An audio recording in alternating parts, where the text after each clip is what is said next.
Chapter 354. What's wrong? Han Jin laughed. You. Forget it. Let's go. Yelena turned around and walked slowly toward the city gate. Are you afraid that I'll embarrass you? Han Jin looked at himself up and down. I don't think so. Nonsense. Yelena rolled her eyes at Han Jin. I'm afraid. What are you afraid of? My father is usually very strict with people. If he makes you unhappy, you can give in to him, okay? Do you think I'm a child? Han Jin looked a little helpless. How could he show off in front of Grand Duke Solomon? Not to mention his status as a senior. Even if it was in terms of strength and status, he was not qualified. But I'm afraid. Yelena's hands were nervously twisted together. She already felt like she was dreaming about her current happiness, and she was afraid that it would disappear when she woke up. Coupled with the fact that she was close to home, she felt more and more uneasy. Her father was used to bossing people around, and Han Jin had a strong personality. If either of them said something overboard, it was very likely that it would evolve into a series of unpleasant events. It's okay, trust me. Han Jin gently pulled Yelena's hand. Let's go. Yelena looked deeply at Han Jin again, then turned around and walked slowly toward the city gate. The soldiers guarding the city gate saw a young man and woman approaching them. A few soldiers, led by a low-ranking officer, greeted them. Their eyes first looked at Han Jin. This was also why Han Jin had a good impression of the soldiers of the capital of elements. The patrols he met outside the city, as well as the soldiers in front of him, were all amiable. There was no condescending arrogance, which made people feel very comfortable. This was something that his Riptide and Mountain Core couldn't do. However, when they turned to look at Yelena, it was as if they had been struck by lightning. Even the low-ranking officer stood there stupidly, unable to move or speak. Their eyes were as big as copper bells, almost falling out of their sockets. Obviously, they all knew who she was, but Yelena ignored them and pulled Han Jin toward the city gate. The low-ranking officer reacted abruptly. He turned around and waved his hands desperately, signaling the soldiers to remove the wooden fence at the city gate. He didn't dare to shout for fear of disturbing Yelena. The soldiers in the city gate were confused, but when they turned to look at Yelena, they were as stunned as their superior and forgot to think about their superior's intentions. Yelena held Han Jin's hand and went around the other end of the wooden fence. The nearby soldiers hurriedly retreated and made way for them. The next moment, Han Jin and Yelena slowly walked into the inner city. The soldiers' eyes were fixed on their hands, and they couldn't help but whisper to each other. The low-ranking officer couldn't care less about his duties. He first followed Han Jin and Yelena for more than 100 meters, then turned into an alley and began to run wildly. Han Jin, of course, could sense the low-ranking officer's actions. He whispered to Yelena, I can see that your return has shocked many people.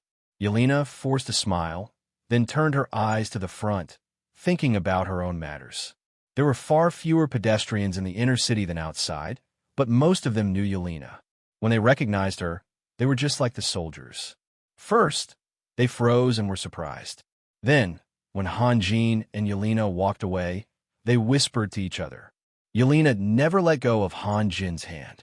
Although it was a little embarrassing, she knew that she had to express a firm attitude. The more firm she was, the more she could protect her feelings. To put it bluntly, it wasn't that she couldn't leave Han Jin's warmth for even a moment. She was just doing it for others to see.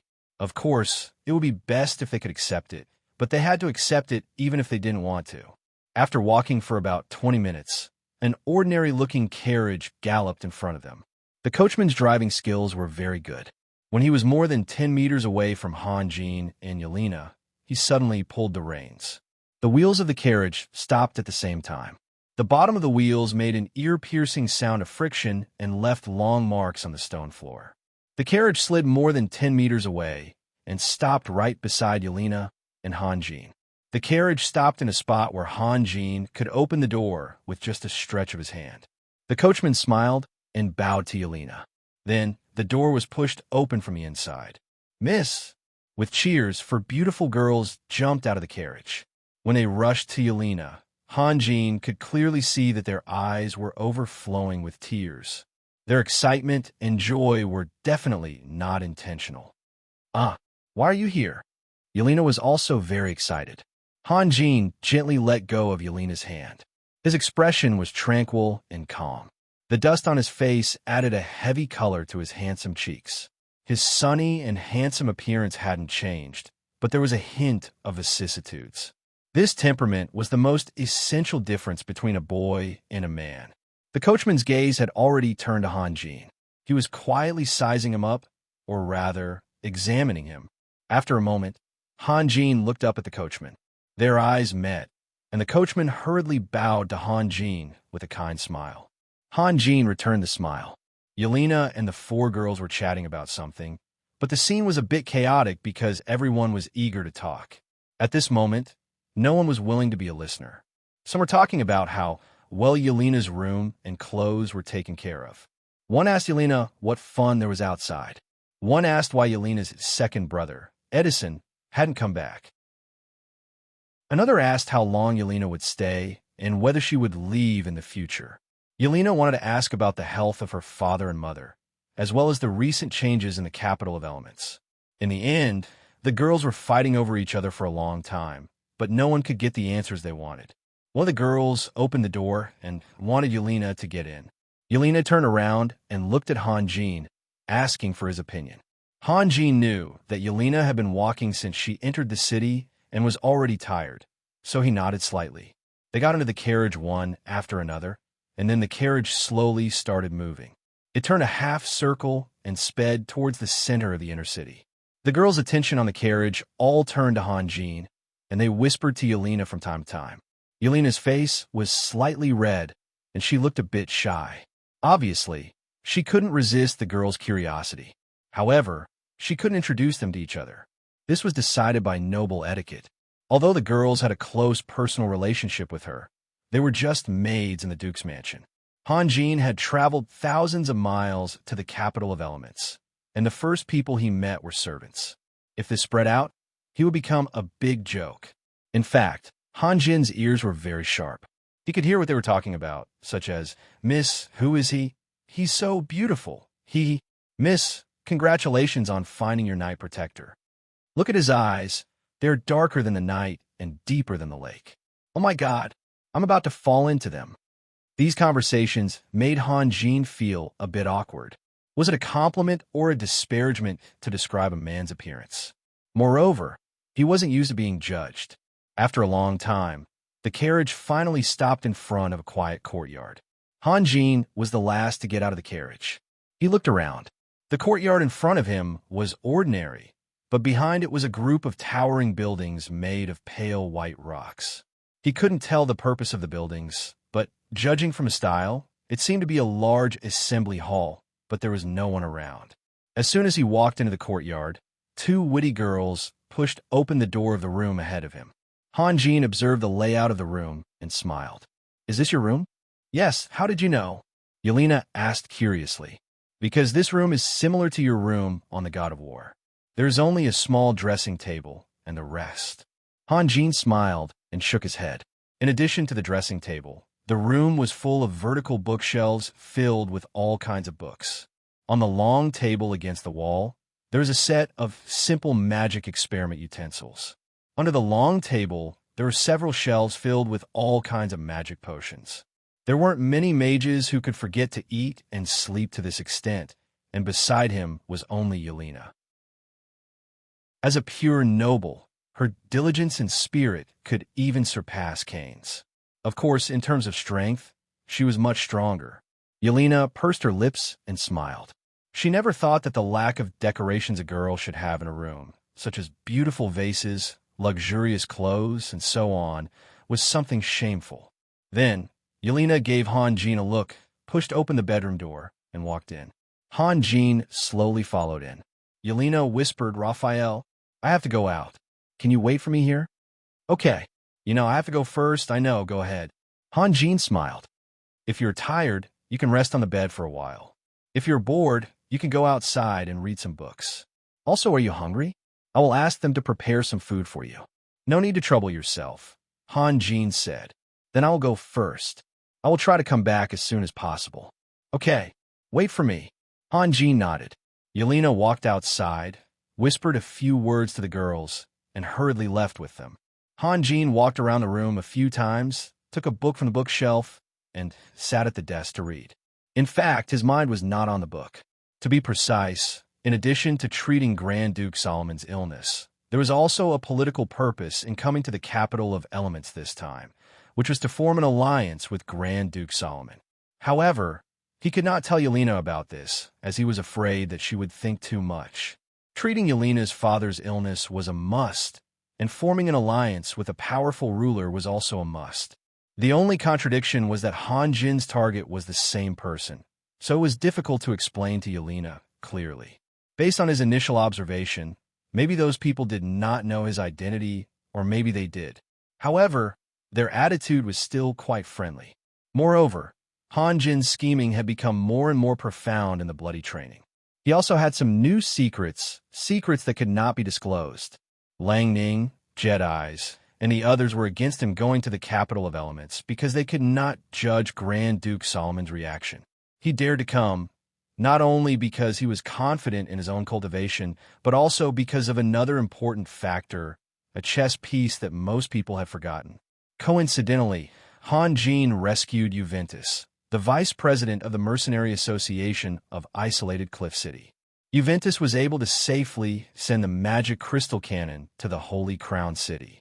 A few days before Hanjin left, Juventus had already quietly returned to Isolated Cliff City. He bore a secret mission from Hanjin, which was to control Edison, who was having fun in Isolated Cliff City. As long as Edison revealed any intention of leaving, he must have received some information. Juventus would immediately take action and expose everything. Then, he would join forces with Guevara, Jedis, and the others to use Edison to control Major Domo Gale. No matter what Grand Duke Solomon wanted to do, the safety of his own son and his old partner, who had gone through thick and thin with him for decades, was too great a price to pay. Would he be willing to pay it? Hanjin did not want to do this. He himself felt that it was too dirty, and what he had asked Chupango to do was even dirtier. However, there were some things that he could ignore, but there were some things that he had to do. Sitting in his current position, he was no longer the little mercenary who wandered around. From the bottom of his heart, he did not want to go to the point where the dagger would be revealed. If what he was worried about did not happen, then everything he had prepared would silently disappear. No one would know except for the person involved. After an unknown amount of time, Hanjin woke up from his contemplation. He slowly closed the book. When he was about to stand up, he suddenly found a secret compartment under the desk.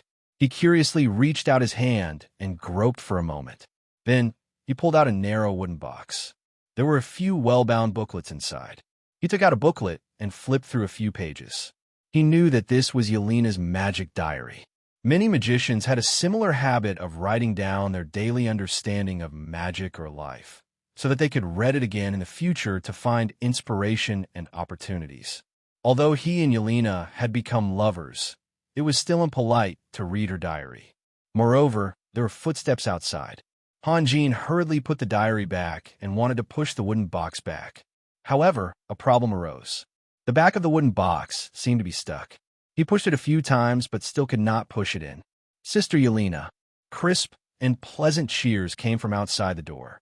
Then, the door was suddenly pushed open. Two girls rushed in from outside.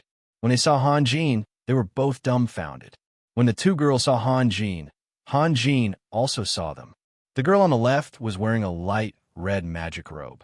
Her skin was slightly brown, but it was a very healthy brown. Her eyes were big and charming. The other girl was wearing a snow-white magic robe. Her eyebrows were curved and her mouth was small. She looked very delicate and delicate. "Who are you?" The girl on the left, wearing a light red magic robe, asked loudly. "Me?" Hanjin thought about what to say as he pushed the wooden box hard. With a crack, the wooden box became twisted and the few diaries inside fell to the ground. "You're peeking at Sister Yelena's magic diary?" The girl in the light red magic robe was furious. She stretched out her right hand and a magic staff appeared in her hand. The girl, who looked very delicate hurriedly reached out and pulled her companion. Then she said to Han Jin in a cold voice, "Sir, no matter where you come from, and no matter what you did just now, we won't make things difficult for you. Get out. Get out now." The girl's delicate voice was like a Barbie doll. There was a sense of decisiveness in her tone. This surprised Han Jin, but he felt more helpless. Perhaps, when facing people like Guevara and Jedis, his intelligence and experience did not have any advantage. However, when facing these two girls, he was much stronger than them. Han Jin could clearly see the killing intent in the girl's eyes. He thought for a moment and smiled. "You won't make things difficult for me? Thank you." Then, he picked up a few diaries from the ground. Since he had been misunderstood, he might as well read them openly. Besides, he also wanted to know what Yelena liked in the past. "You," the delicate girl trembled with anger. "Listen carefully. I mean, if you get out of here right now, I won't make things difficult for you. Otherwise, you can only fool children with this kind of reason." Han Jin's eyes showed an amused look. "You don't dare to do anything here because you're afraid of breaking the things in the room. If I dare to go out, I'll probably have to face two crazy women, right? You think we won't dare to do anything if you stay here?" The girl in the light red magic robe roared, and then a violent magic wave came. Han Jin's face became serious. He didn't expect the girl in front of him to be so accomplished in magic. She was definitely not inferior to Cain. However, after thinking about it, he understood. With Yelena as an example, there was nothing that couldn't be understood. At this moment, the girls he saw before hurriedly ran over with fruit plates and tea sets. "Sister Leslie, Sister Lorraine, what's wrong? What happened? Hurry up and leave." The delicate girl took a step forward and blocked the door. "It's dangerous here. Don't misunderstand. He's the lady's guest." One of the maids exclaimed. "He came back with the lady. Guest? What kind of guest would secretly look at the master's diaries? Shameless. Sister Yelena has been deceived." The girl in the light red magic robe became angrier. "Wait." The delicate girl seemed to be clear-headed. She looked at Han Jin up and down and asked in a suspicious tone, "You came back together? Sir, may I ask who you are?" "My name is Raphael." "Raphael? The Lord of the Holy Crown City. Raphael?" The girl in the light red magic robe widened her eyes. "The Raphael who defeated the Elder of the Dragon City.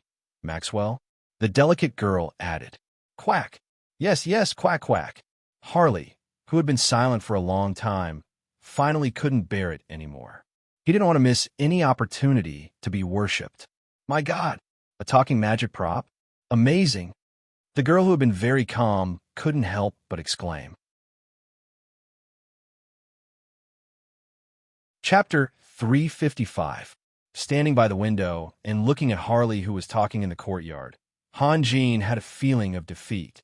He really couldn't do anything to this guy who was half a weapon spirit and half a friend. When he saw the girls surrounding Harley and listening attentively, he had no choice but to step back and let Harley do whatever he wanted. He could feel that the two girls' identities were not simple, because the girls who were very casual with Yelena became respectful in front of the two female magicians.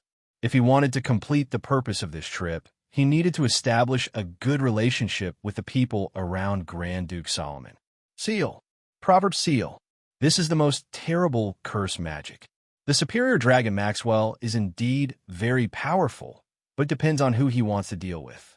If he met my master, even if my master has been sealed, Maxwell is still no match for my master. A black bead jumped up and down excitedly in the courtyard, and its tone became more and more intense. Although his audience was very small, only 6 girls, each of them was more serious than the last, which made Harley feel very satisfied. But if Lord Raphael's strength is far beyond Maxwell's, how could he be sealed so quickly? The delicate girl magician asked. Cough. Harley was stumped by the question, but such a small matter couldn't stump the incomparably smart Harley. He immediately found a reason. Because my master is a good person, and that Prudence is a despicable and shameless rogue. When a good person first meets a bad person, they will always suffer a little. Do you understand? Yes. The other girls nodded. It doesn't make sense, the delicate girl magician argued. Since Lord Raphael was able to fight back and win in the end, it proves that Lord Raphael's hidden mental strength and magic power are far more profound than Maxwell's. How could he be sealed so easily? Harley felt a little conflicted. The audience listened to his narration seriously, which made him happy, but they were too serious, which gave him a headache. Harley rolled his eyes. I've already told you the answer. It was that rogue Prudence who was playing tricks. It was the elves who went crazy and started the war, but my master didn't want to fight. He didn't want to see his own people get hurt, and he didn't want to kill the elves. Can you understand such lofty sentiments? The girls looked at each other and nodded. He had already defined it as noble. If they didn't understand, wouldn't it mean that they weren't noble? Prudence invited Master to negotiate with him. I don't agree with Master, but Master... I understand. The young female magician called Leslie cried out. It must be Prudence who suddenly attacked Lord Raphael. And then Maxwell, who was hiding in the dark, launched a sneak attack. That's right. You are so smart. Halle was overjoyed. What a perfect reason. Then he cried out again. In fact, although my master is more powerful than Maxwell, the difference isn't that big. With Prudence, you should know how dangerous the situation was at that time. This time, the girls nodded quickly. Even the young female magician, called Lorraine, didn't raise any questions. Maxwell had lived on the continent for thousands of years, and Han Jin was very young. It was already shocking that he could kill Maxwell. If someone said that Han Jin's strength was far beyond Maxwell's, no one would believe it. Maxwell was a superior dragon that was close to the level of a demigod. Could a human become a god? After Master was sealed, Maxwell laughed wildly. Harley just finished talking about others, but he laughed even more wildly. Unfortunately, he underestimated Master's strength. Just when Maxwell was laughing the most complacently, Master also released a forbidden spell. What kind of forbidden spell was it? The young female magician called Leslie asked curiously. Ancient magic, this is a secret, Harley said in a low voice. Lorraine hurriedly pulled her companion, indicating that she shouldn't ask about other people's privacy. Maxwell also sensed that he was in danger. He instantly released hundreds of spells in an attempt to resist Master's forbidden spell. Hundreds of spells, Lorraine asked in surprise. I only sensed that the magic waves were very violent and chaotic. As for how many spells he released, I'm not too sure. Harley was a little disgusted with Lorraine, but he immediately adjusted his emotions and got into the mood because the story was about to reach the climax. In the end, Maxwell tried to escape by flying into the sky. How ridiculous! How ridiculous!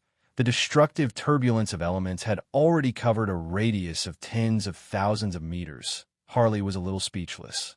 He didn't know how to describe the scene vividly, so he simply gritted his teeth and released a thick smoke with a whoosh. The smoke then spread into the air and condensed into the shape of a giant dragon. It struggled slowly in the air and let out a miserable cry. Then, it fell to the ground with its belly facing the sky. However, when Maxwell fell to the ground and smashed a huge hole in the ground, he didn't move at all. Han Jin shook his head helplessly. In addition to the ability to devour, he also taught Harley another ability, transformation. He just didn't expect Harley to use transformation in an act. If he deliberately led the way for Harley, Harley would probably become the first generation of stars in this world. However, seeing that the girls were listening with great interest, he didn't want to disturb them. He turned around and walked to the desk, picked a few books at random, and then walked into the bedroom. He leaned on the bed and flipped through them out of boredom.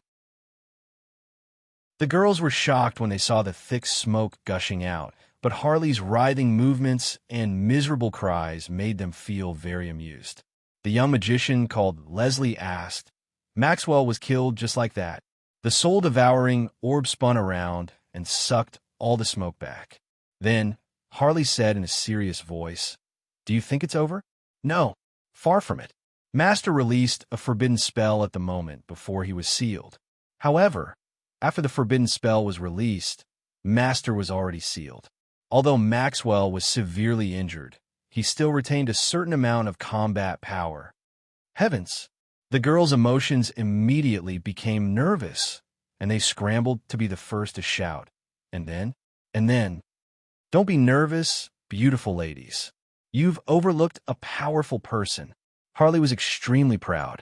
Everything that had happened before, including the climax just now, was a foreshadowing of this moment. Hanjin roughly flipped through the few books he had picked and found that he had taken the wrong ones. Yelena had put these books in her room to study. It was conceivable that he would be able to understand magic knowledge that Yelena had spent so much effort studying. After lying down for a while in boredom, Hanjin decided to pick a few more books. If there were no more books to read, he might as well flip through Yelena's diary. After all, he already had the reputation of being a peeping Tom. Just as he walked outside, he suddenly felt that something was wrong in the courtyard. Harley's impassioned narration had disappeared, and there was even a faint sobbing sound. Hanjin suspiciously opened the door and saw that the girls in the courtyard were all standing there in a daze. There were crystal-clear tears in the corners of their eyes, especially the girl named Leslie. Her shoulders were shaking, and she was wiping her eyes with a handkerchief. The rims of her eyes were red because of herself. "Harley, what's wrong with you?" Hanjin asked in a low voice. "Why did you make the guest cry?" "Master, I didn't do anything." Harley defended himself as he slowly moved out of the courtyard. "Sir Raphael." The girl named Lorraine turned around and bowed slightly to Hanjin. "First of all, we apologize for our rudeness just now." Her wet eyelashes and her slightly trembling voice proved how emotional she was just now. Hanjin was somewhat confused and said with a wry smile, "I remember. You seem to have apologized just now." "Really? I forgot." The girl named Lorraine smiled embarrassedly, then raised her head and looked deeply at Hanjin. Her eyes were very complicated and contained many things, but they were all good intentions. "Then, we won't disturb your rest. Leslie, let's go." Leslie was also staring at Hanjin. Her eyes were similar to Lorraine's, containing many inexplicable and unclear things. She slowly nodded. "Okay." Seeing Lorraine and Leslie walk out of the courtyard, Hanjin's eyes turned to Harley. Harley suddenly exclaimed and shouted randomly, "Oh, Master! I sensed Miss Yelena's aura. I'll go find her." After saying that, he turned into a black light and shot straight out.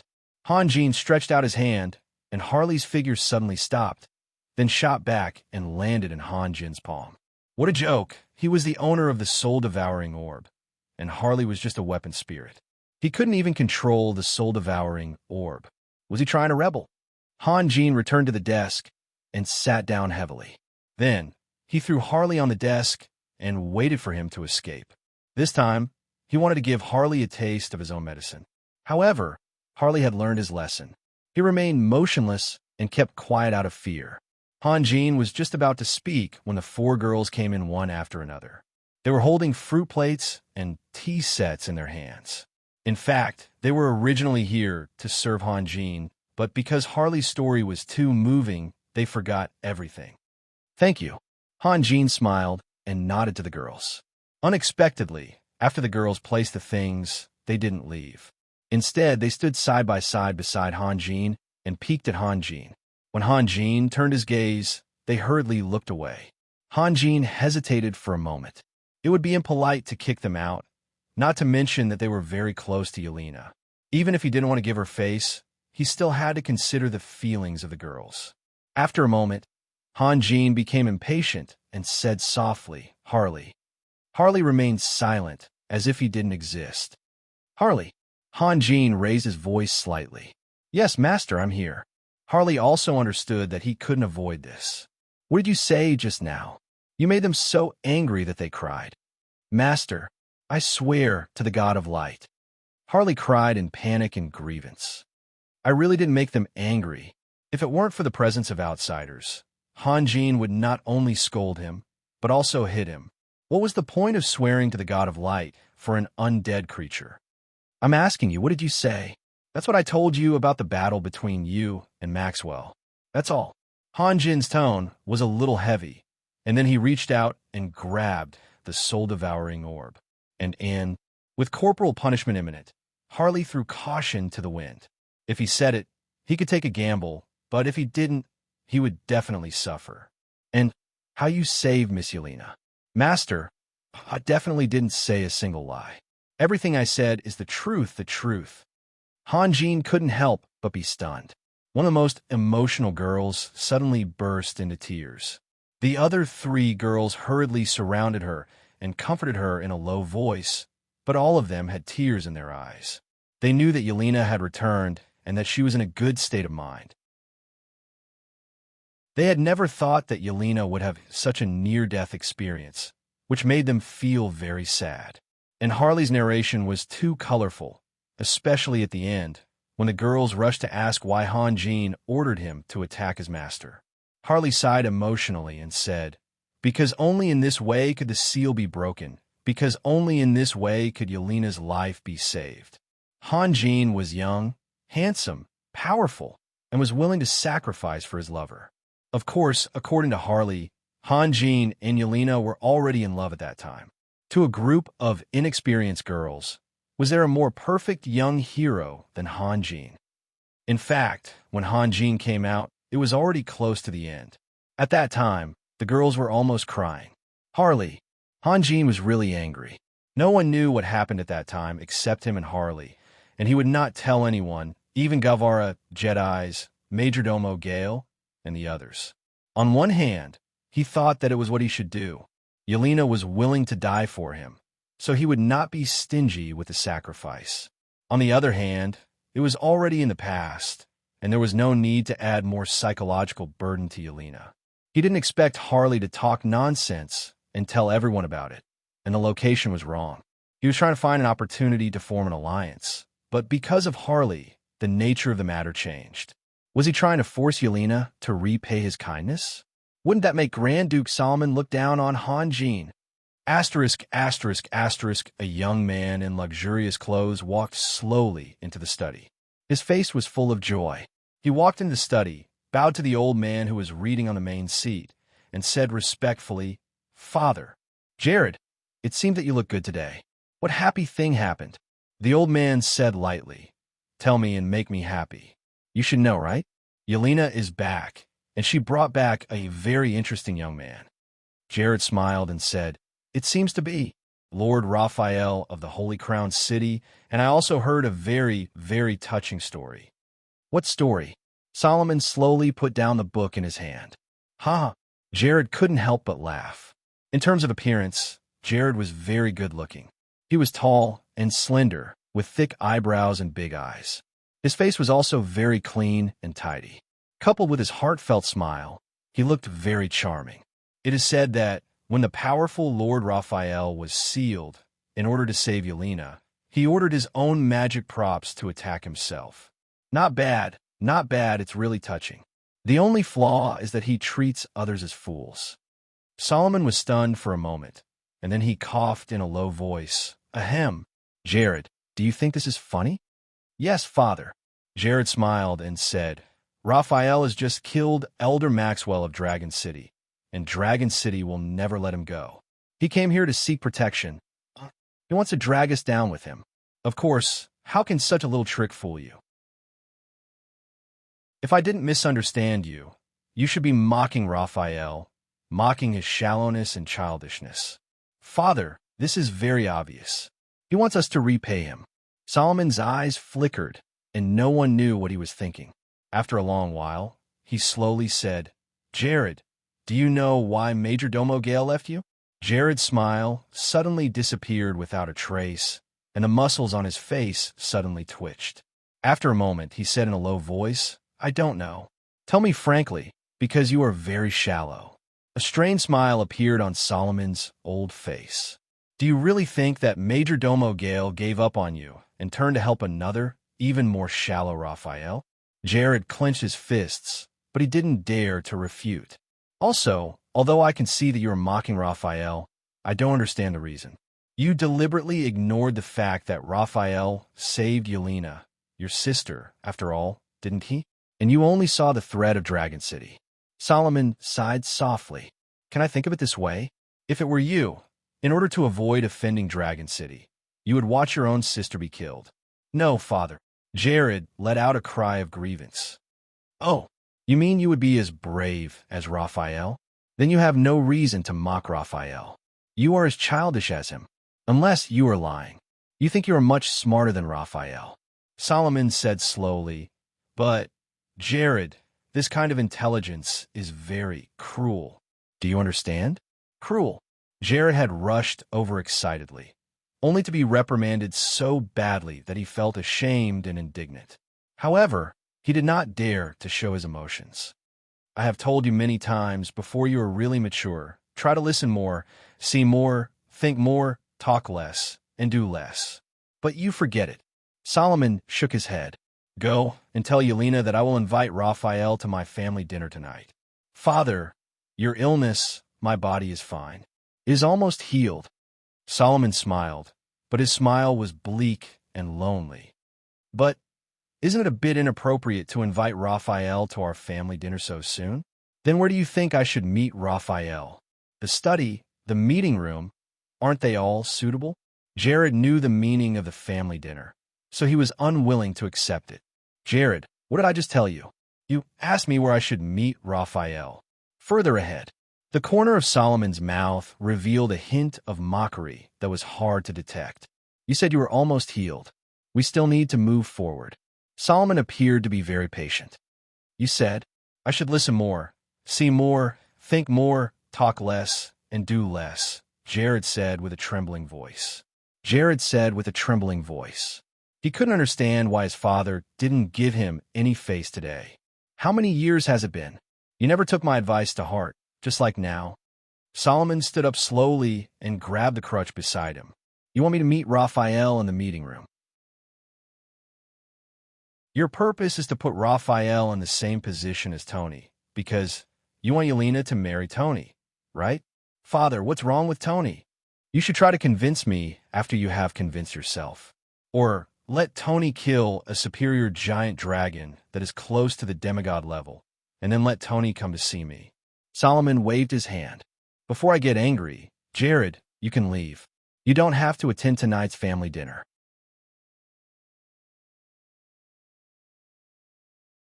Chapter 356. For this family banquet, Hanjin had prepared very carefully. He had also thought about how he would face the cold treatment or hypocritical enthusiasm. However, when he sat down, he realized that all his efforts had been in vain. The atmosphere of the banquet was very dull, but there was a sense of warmth in the dullness. Yelena's mother was called Tiffany. She took good care of herself and looked like a young woman in her early 20s. She loved to smile, but she rarely made a sound when she smiled. Her eyebrows and eyes were curved, and that smile of hers could warm people's hearts. Grand Duke Solomon had a total of 3 wives. The other 2 were called Shui, Kylie, and Bertha. They were the mothers of Jared and Edison, respectively. Judging from their appearances, the 3 wives each had their own merits. It was hard to tell who was better and who was worse. However, their personalities were quite different. Not only did Tiffany not make a sound when she smiled, she also spoke very little. On the other hand, Shui, Kylie, and Bertha were more active. Although they mostly talked about trivial family matters, it was precisely because of this that this place was filled with a home atmosphere. From the beginning to the end, except for the initial greetings, Tiffany only asked Hanjin 2 questions. One was about whether they had encountered any danger when they passed through the territory occupied by the elves, and the other was about whether the naive Yelena had been causing trouble for him. The rest of the time, she just sat there with a smile and looked at Yelena and Hanjin. Shui, Kylie, and Bertha asked a lot of questions, such as the local customs around the Holy Crown City, Hanjin's family background, Edison's situation, and so on. Hanjin didn't understand that Grand Duke Solomon was a ruler who always kept his word. Internally, he was the family head who had the power to make all decisions. He had always maintained a strong style. Therefore, although they were clear about the relationship between Yelena and Hanjin, they didn't dare to be too enthusiastic about Hanjin, as Solomon hadn't publicly acknowledged Hanjin. In fact, Solomon's invitation to Hanjin to the family banquet was already a hint. Because of this, they could express a certain degree of enthusiasm and curiosity toward Hanjin. Yelena was the most unscrupulous. After listening to her best friend talking about Han Jin's sacrifice when her life was in danger, Yelena cried on the spot. Unfortunately, when she cried and threw herself into Han Jin's arms, Solomon's invitation arrived. Yelena didn't have time to vent her feelings, so she just tidied up a little and brought Han Jin to the banquet. Yelena's eyes were still red and swollen, but she didn't want to look away from Han Jin. Her eyes were full of tenderness. Han Jin's mood was very complicated. The policy he had set for himself was to prepare for the worst and work hard for the best result. If an undesirable situation really occurred, he had to defend his dignity. As a lord, he was no longer alone. His dignity represented the whole group of people. However, no one here regarded him as a lord, but as Yelena's lover and their junior. Since he was no longer a lord, what did he need to defend? Solomon was the one who spoke the least. After he started to ask Han Jin to sit down, he didn't say a word. He focused on eating his food and occasionally listened to the conversations of the ladies with interest. Solomon had always been strong, but this didn't mean that as long as he was present, the others would tremble like mice in front of a cat. If they treated their home as a prison, they would lose a lot of fun in life. Raphael, what's wrong with you? Yelena asked in a low voice. She found that Han Jin's brows were slightly knitted together, as if he was thinking about something. It's okay. Han Jin smiled. Most Taoists were good at observing aura. Some people who practiced divination could even infer life and death from a person's facial features and complexion. Although Han Jin wouldn't spend his energy on such a small trick, he could see that Solomon's face was full of death. This was a sign that his vitality was close to exhaustion. If he hadn't come, Solomon definitely wouldn't have lived for more than a month. Moreover, Han Jin found that Solomon was very clear about his situation.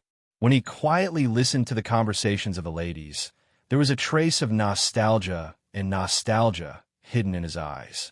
He often stopped eating and was lost in thought. Fortunately, really fortunately, he could get to the capital of elements in time. Otherwise, when the news of Grand Duke Solomon's death came, and he knew that Grand Duke Solomon died of asthma, he couldn't make up for the guilt he felt towards Yelena. Yelena, Solomon suddenly said. Solomon said suddenly, and then he pushed the plate aside. Obviously, he had no desire to continue eating. Yelena replied hesitantly. Can you look at me? Solomon showed a somewhat helpless expression, then pointed at Han Jin with his hand. You have decades to look at, taste, and appreciate this man. Must you start now? Oh. Yelena's face blushed slightly. She looked around and said, Where's Big Brother? Why didn't he come? I want you to look at me. Solomon sighed. His voice was slightly heavy, but the people present, except for Han Jin, couldn't guess the reason for this heaviness, or they simply didn't pay attention. Master, what are you doing? Hee. You're just like a child. In fact, among the 3 children, Yelena has always been the one who cares about you the most. Bertha laughed. Are you feeling better? Yelena asked nervously. She was a little afraid of being alone with Solomon. She was afraid that her father would give her a difficult problem. She had been holding this question in her heart for a long time. Yes. Solomon nodded with satisfaction. I'm almost all better. Didn't you notice? I haven't coughed. Really? Yelena recalled just now. Sure enough, Solomon's condition was much better than before. Then she thought of something. How could Uncle Gale lie to me? What Yelena didn't understand was that the human body was like a battlefield. When the disease was too strong to be resisted, the immune system of all parts of the body would be fully activated to fight the disease for the last time.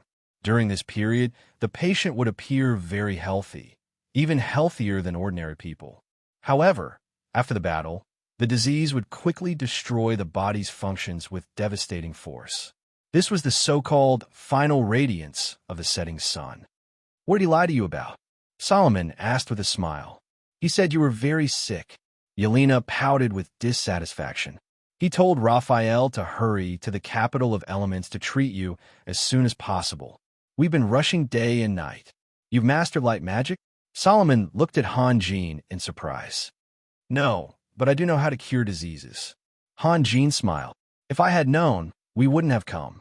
There's still a lot of things to deal with in the Holy Crown City. Yelena glanced at Solomon secretly. Solomon had set a family rule a long time ago that no one was allowed to talk about national affairs at the dinner table. She had broken the rule, but seeing that Solomon was not angry, she whispered, "Then we'll go back tomorrow." Yelena knew that Hanjin was worried about the Holy Crown City because she had offended the Dragon City and was facing the invasion of the elves and the participation of the orcs. She didn't want to embarrass her lover. Yelena, actually, Hanjin hesitated. The Duke's illness is very serious. This child, don't talk nonsense. Master is very healthy now. Tiffany immediately became nervous and looked at Solomon timidly. She was afraid that Solomon wouldn't like to hear this and would vent his anger on Hanjin. Master, Raphael is also concerned about your health. Yes, yes. Bertha and Shui Kylie also nodded. From their point of view, after hearing the touching story, they had accepted Hanjin in their hearts. Under the control of Solomon, they stayed away from politics and never had any internal conflicts. They only lived in a peaceful world, so their sense of right and wrong was very pure. If Hanjin was good to Yelena, they would also be good to Hanjin. A relationship that had been tested was, of course, more credible than an unknown relationship. Only Yelena was scared out of her wits. She knew that Hanjin would never talk nonsense on this topic. Solomon looked at Hanjin quietly. He was ready to welcome the final destination, but suddenly he saw hope. And he knew from Hanjin's expression that Hanjin was sure to cure him. It was imaginable how big of a shock he was. No one would not cherish their life, be brave enough to die, and be willing to sacrifice themselves simply because they had no other choice. If there was another path, very few people would choose to take it to the extreme. Under the restless gazes of the ladies, Solomon suddenly stood up and said, "Come with me, Yelena. Come with me." "Master." Tiffany hurriedly stood up. "You all stay," Solomon said faintly. Walking out of the dining room and through a long corridor, Solomon walked into a room. The furnishings in the room were very simple. Except for a large chair in the center, there was nothing else. The windows were tightly blocked by a layer of iron curtains. The four walls were dark gray without any decorations or embellishments. Hanjin glanced around. This should be Solomon's meditation room. Otherwise, the room wouldn't be so monotonous. Solomon sat on the chair and said softly, "How can you tell that my illness is very serious? It's hard to explain in a few words." Hanjin smiled, "But you should know that I'm not wrong. You're going to start treating me now." "Yes, your illness can't be delayed any longer." "Do you need me to do anything?" Solomon asked. "No need." Hanjin took a step forward and reached for Solomon's hand. Solomon didn't move and let Hanjin grab his wrist. "Raphael." Yelena bit her lips and said bitterly, "Don't worry, I'm here." Hanjin turned around and smiled gently at Yelena. "This is your way of treating illnesses? It's a bit novel." Solomon also smiled. In fact, the two of them didn't have the relationship between a patient and a doctor. There was only one chair in the room, and Solomon just sat down and let Hanjin stand. It was somewhat impolite. He didn't say any words of gratitude, didn't talk about rewards, and didn't make any promises. He didn't even ask how confident Hanjin was or if there was any danger. Moreover, Hanjin's expression was very calm. He didn't show any dissatisfaction because of Solomon's impoliteness or anything else. But from another perspective, if the two of them were trying to acknowledge each other, what was there to be polite about? Or what was there to mind? Right here? It'll make this place dirty. Hanjin let go of his hand. Looking at Solomon's complexion just now, he thought that he could live for another month. But after listening to his pulse, he knew that Solomon's body was in terrible condition and could last for at most 10 days. Therefore, he could not understand. Since Solomon was an overlord with great talent and bold vision, and he already knew that he did not have much time left, he should seize every minute and second to make proper arrangements for his funeral. However, according to the maids, when Solomon's health was not good in winter, he would always stay in the study room to read. Once he read, he would read for the entire day. He rarely went out, and he rarely took matters into his own hands. When he ate, Solomon was also leisurely and calm, as if he did not care about anything. It's okay. Solomon smiled. If I can get a new life, it's okay, even if you raise my palace to the ground. Hanjin couldn't help but smile. Solomon didn't hide his greed for life at all. He was also a straightforward person. Yelena quietly walked to the side and watched Hanjin nervously. Hanjin was silent for a moment, then stretched out his right hand and formed a spell. Then, a white light flashed and entered Solomon's chest.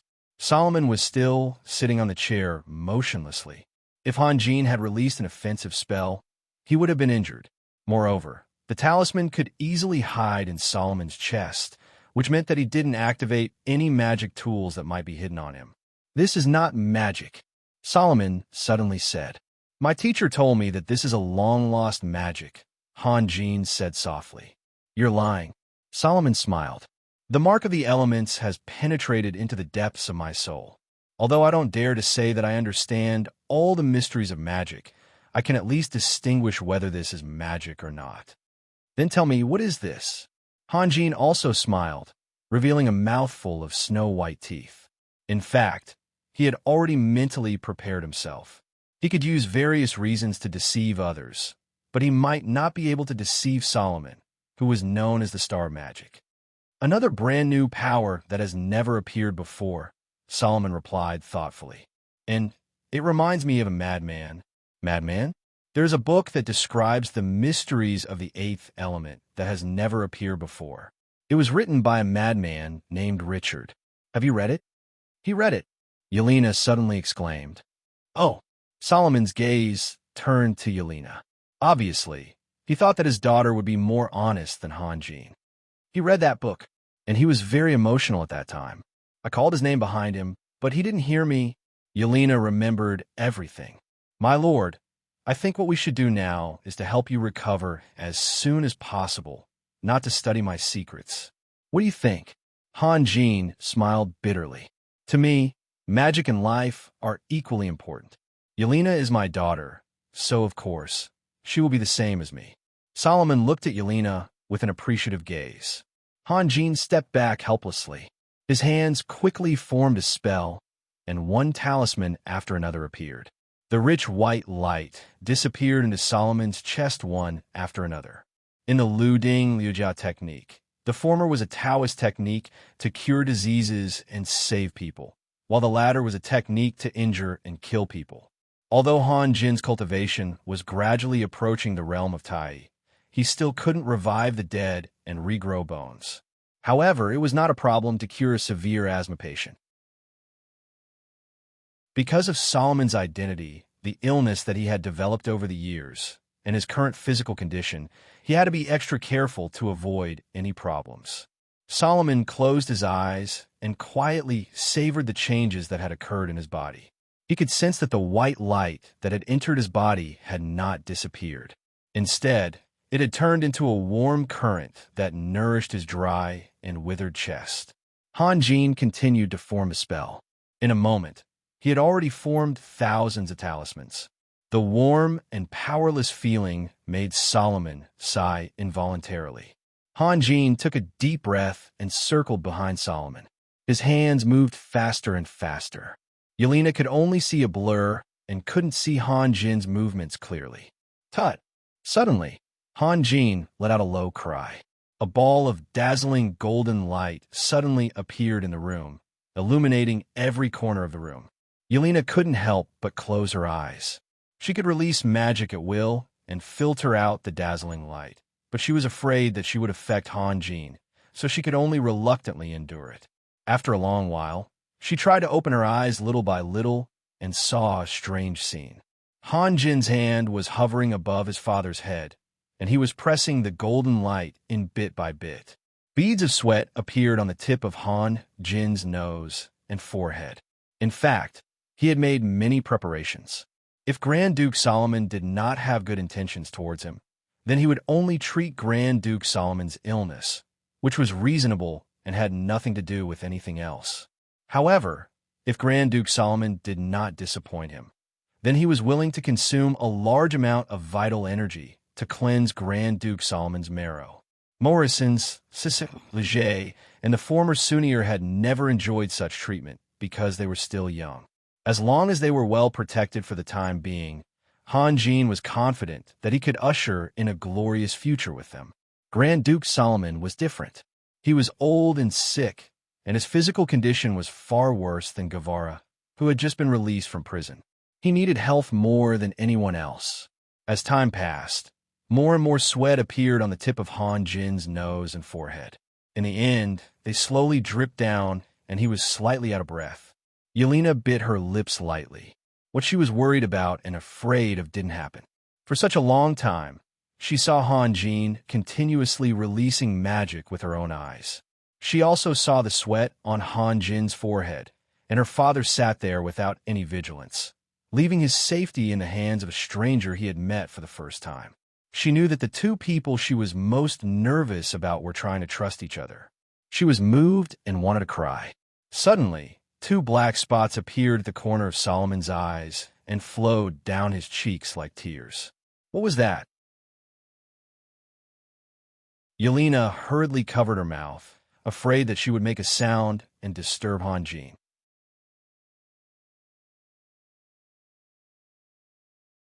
Chapter 357.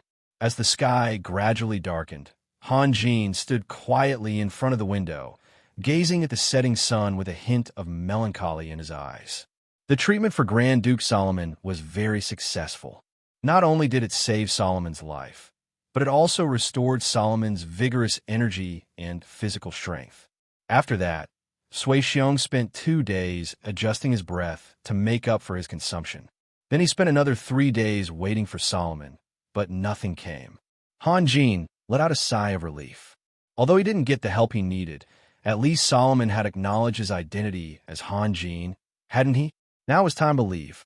The orcs had already arrived at Wild Willow City. God knew what would happen. He had to go back as soon as possible. Compared with this place, the Holy Crown City needed him more. Han Jin walked out of the bedroom slowly. Yelena was happily working with several maids outside. They were preparing dinner for Han Jin. Although she had allowed Han Jin to live together, she didn't dare to ignore the attention of others in the Duke's mansion. Therefore, she only gave her room to Han Jin, while she lived with her mother, Tiffany. They hadn't seen each other for more than a year, so of course they had a lot to talk about. But every morning, she couldn't wait to come back and stay with Han Jin for a whole day. Yelena, yes. Yelena raised her head. We should go to see the Duke. Han Jin said softly. Yelena was slightly stunned, but soon she understood what Han Jin meant. They should go back to the Holy Crown City. Yelena gently bit her lips. She was reluctant to leave, but she knew that the Holy Crown City was Han Jin's route, and also their route. Okay, Yelena nodded. When the two of them walked into Solomon's study room side by side, Solomon was leaning against a chair and reading a book. His mental state was much better than before, and the skin on his face was brimming with a youthful luster. Although he still had a long beard and his wrinkles hadn't disappeared, he gave people the feeling that he was dozens of years younger. Have a seat. Seeing Han Jin and Yelena coming in, Solomon smiled and pointed to the chair opposite him. Han Jin sat on the chair, hesitated for a moment, and said directly, "My lord, thank you for your hospitality these days, but..." "Hospitality? I don't think I've entertained you." Solomon asked with interest. His eyes had also become young and clear. When he opened and closed them, they emitted a divine light that was powerful without being angry. Ho ho! Han Jin smiled, and then continued according to his own thoughts. But Yelena and I should go back. There's still many things waiting for us to deal with in the Holy Crown City. Solomon fell into silence. After a long while, he said softly, "Although I don't know how you did it, I know that my body is much better than when I was young, and I even have a feeling of flying. Maybe it's a little late, but I still want to say thank you, Raphael. It's what I should do," Han Jin said with a smile. "You've done so much for me, but I pretended to be deaf and didn't want to help you. Are you disappointed? You must have your own difficulties. I can understand."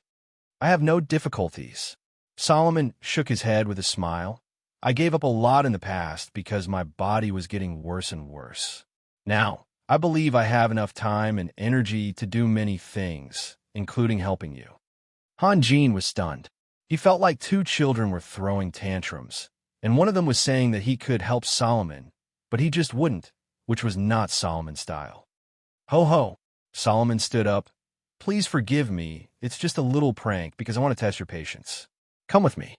A secret door appeared behind Solomon, and through a spiral staircase, Han Jin and Yelena followed Solomon into a large room. There were more than a dozen bookshelves in the room, which were full of books of different thickness. Solomon stretched out his thin fingers and stroked the books gently. Then he turned around and looked at Han Jin with a smile. Do you know what these are? Books. No. Solomon shook his head. When you read it and understand it, you will realize that it is not a book, but a power, an unparalleled power. Magic books? Han Jin understood. Solomon's treasures were, of course, the books that recorded the profound truths of magic. If magicians like Cain had the opportunity to study here, they would definitely make breakthroughs. Solomon's gaze turned to Yelena, and he smiled without saying anything.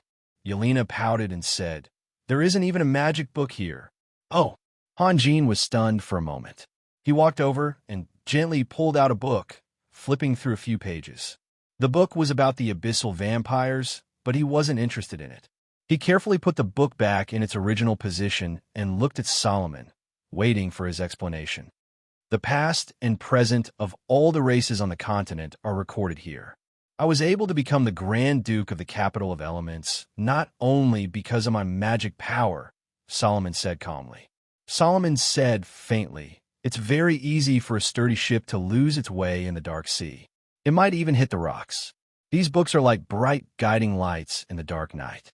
They are telling me where I should go and how I should go. Han Jin listened quietly. When you really understand them, you can really put your soul at a height that ordinary people can't reach. When you look down on the world, you will find that many things are shallow and childish. Solomon sighed softly. In fact, when Yelena and the others were very young, I began to try to train them, hoping that one of them would become a good successor. Unfortunately, only Yelena was willing to stay here and read books. Jared liked authority and liked others to be respectful to him.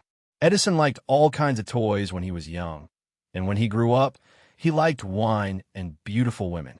I have to think that the meaning of his whole life is only one word: play.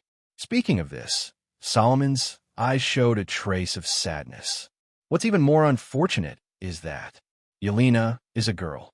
Her gender is given by fate and cannot be changed. No matter how hard she works, she can't understand it. I don't mean to look down on women. The problem is that women are too emotional and delicate. They may be strong, but they will never be able to make themselves strong. Therefore, they can't bear the vicissitudes of civilization. Yelena's eyes were filled with fear. She knew that her father was not satisfied with her. No matter how hard she worked, no matter what kind of achievement she made, she would never receive any praise. This was the reason why she respected Solomon, but also somewhat repulsed him. Her eldest brother was not a good person, so of course, he wouldn't get any praise. Although her second brother was kind, he was always scolded by her father. She worked so hard and diligently, so why couldn't she get any praise? Do you understand? Solomon looked at Han Jin. I understand a little, but I also don't quite understand. Han Jin smiled bitterly. Then, let's talk from an angle that is easier to communicate with. Solomon pondered for a moment. You came to me in hopes of getting my help? Yes, Han Jin said honestly. He also knew that it was difficult to deceive the old man in front of him. What do you want me to do for you? We met the army of the orcs on our way here. Lord Fasa of Fado City has formed an alliance with the elves. Now that your health has improved, you can lead your army to attack Fado City. This way, you can occupy Fado City and help me defeat the elves' attack. For us, this is a good thing. Is indeed a good idea. I believe that Guevara and Jedis will agree with you when they hear this news. But you are all wrong, Solomon said faintly. I don't want to help you because there is no need to. What you're facing is a war that is sure to be won. Sure to be won? Han Jin raised his eyebrows. Your plan is based on a wrong judgment. Therefore, no matter how clever the plan is, it is still wrong, Solomon said softly. Solomon whispered, I know the orcs, and I also know Forza. Well, have you ever seen a wind wolf? Yes, but you must not know them. Solomon smiled. The wind wolves like to eat the meat of the horned deer. When a large group of horned deer migrates, the wolves will always persevere behind them. Sometimes, they will even walk for thousands of miles. How can a wolf be homesick? I also know that in your plan, there are some tactical things that you did not mention. For example, I can pretend to attack Fado City. When Fasa orders his army to return, I will eat the reinforcements first and then launch an all-out attack, Solomon said softly. Solomon said softly, if I were to lead an army and someone was attacking the capital of elements, I would definitely return to help, because this is my home and my people. But what does Fado City have? Don't forget what I said just now. Wolves have no home. Wait, you mean? Hanjin exclaimed. He understood Solomon's meaning. No matter what others think of Fasa, in my eyes, he is just a fool who does not know how to create. Solomon said in a sarcastic tone, Fado City is a poor city. If you cross the swamp area, there are large herds of horned deer living there. The strength of you and Malishan is far from Fasa's. Even Chasam is much weaker. As long as you defeat the Elven Coalition, Fasa will easily have 7 or 8 provinces. Compared to that, Fado City is nothing. Hanjin was really speechless. He was not stupid. Although he could not raise his vision to the same level as Solomon, he felt enlightened after listening to Solomon's words. The elves and the orcs are allies. I don't know who first proposed this. If it was the elves, they are too stupid. They are simply incorrigible. Solomon sneered. If the beastmen race is a wolf, then the elves are a beautiful butterfly. The entire race's historical mission is to dance among the flowers and leave behind a dazzling figure. They are merely embellishments to the world and will never be able to become the master. War should be an art that is most unsuitable for them. They have taken the first wrong step by rashly starting a war. They have taken the second wrong step by forming an alliance with the orcs. They have abandoned the mission of their own race and betrayed themselves. This kind of subversion is bound to end in tragedy. Hanjin was still quiet, trying his best to absorb Solomon's words, or the judgment that was revealed subconsciously. The prosperity of a race is inevitable, and the decline of a race is inevitable as well.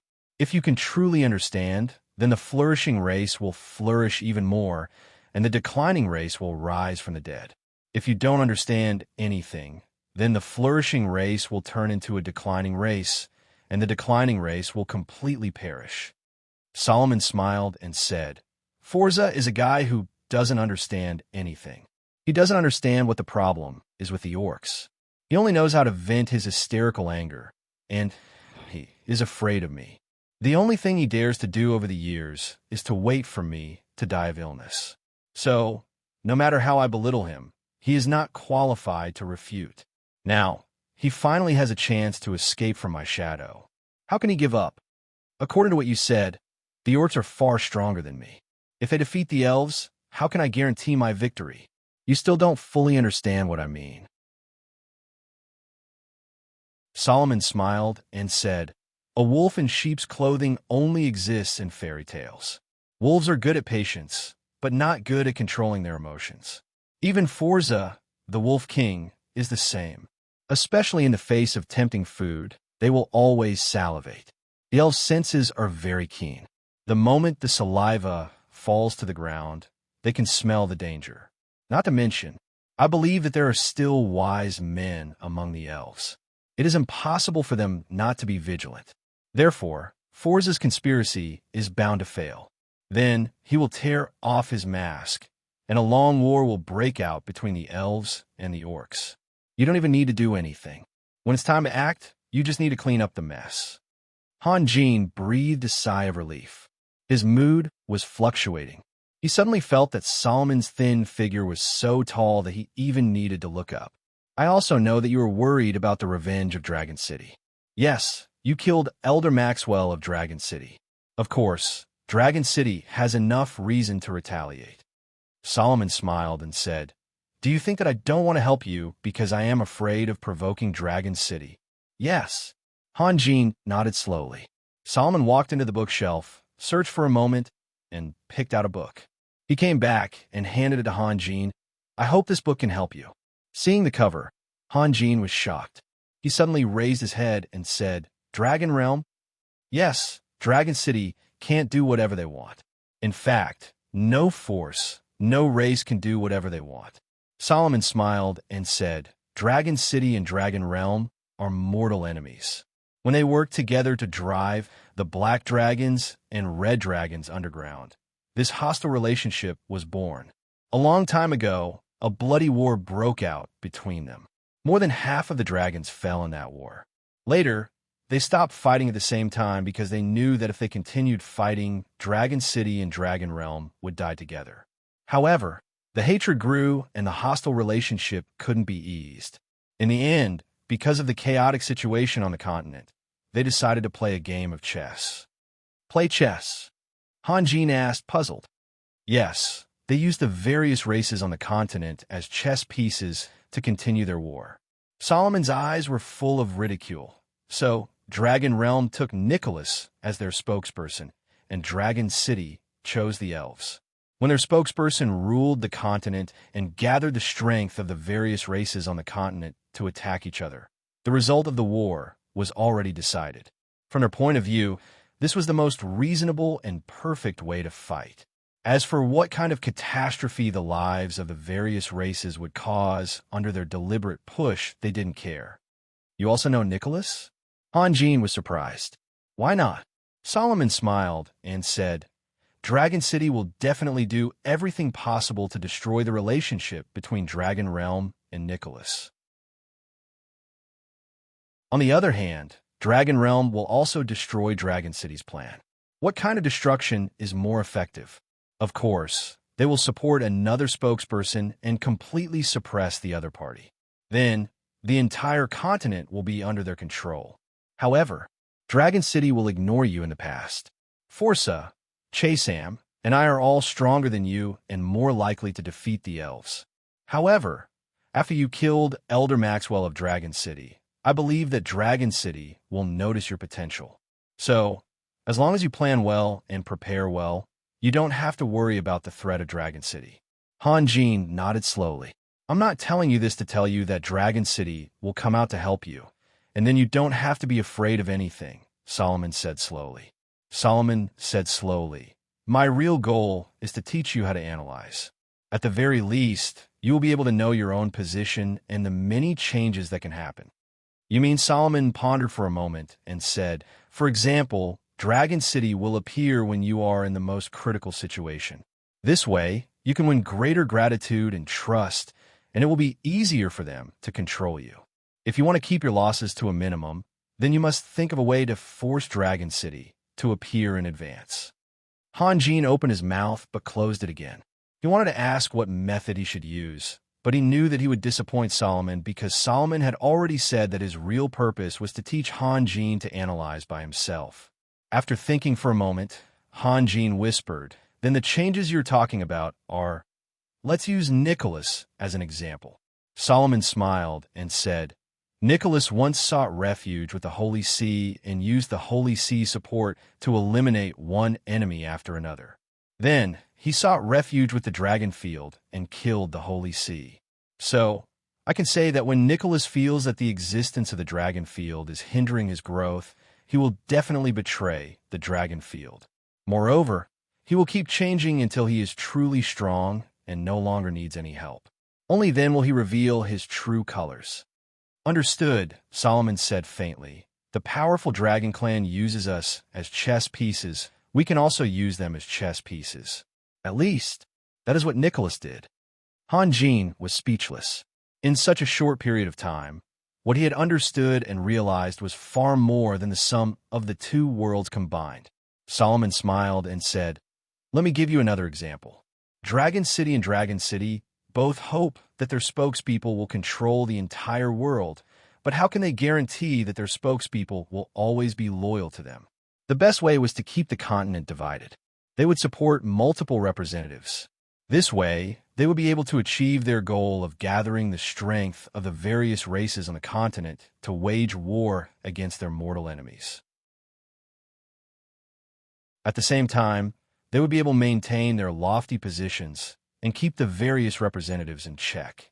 Also, there are many things that you need to think about by yourself. No one can help you with these. You can only rely on yourself. I understand, Hanjin said with certainty. Raphael, from the analysis of your past experiences, I can feel that you are a person who is very infatuated with and superstitious about power. However, I want to tell you here, a powerful body needs a matching one with an equally powerful soul. Solomon said slowly, a powerful soul can allow you to remain clear-headed and calm under any conditions. When you need to bravely move forward, you will not cower. When you need to temporarily retreat, you will not be rash. You have your own goal, and you also understand what kind of footprints you should leave behind. You will use an artistic method to slowly and firmly approach your goal. Nothing can stop you. Hanjin did not say anything. He only bowed deeply towards Solomon. No one had ever taught him these things. His previous master might have understood it, but he did not know how to express it.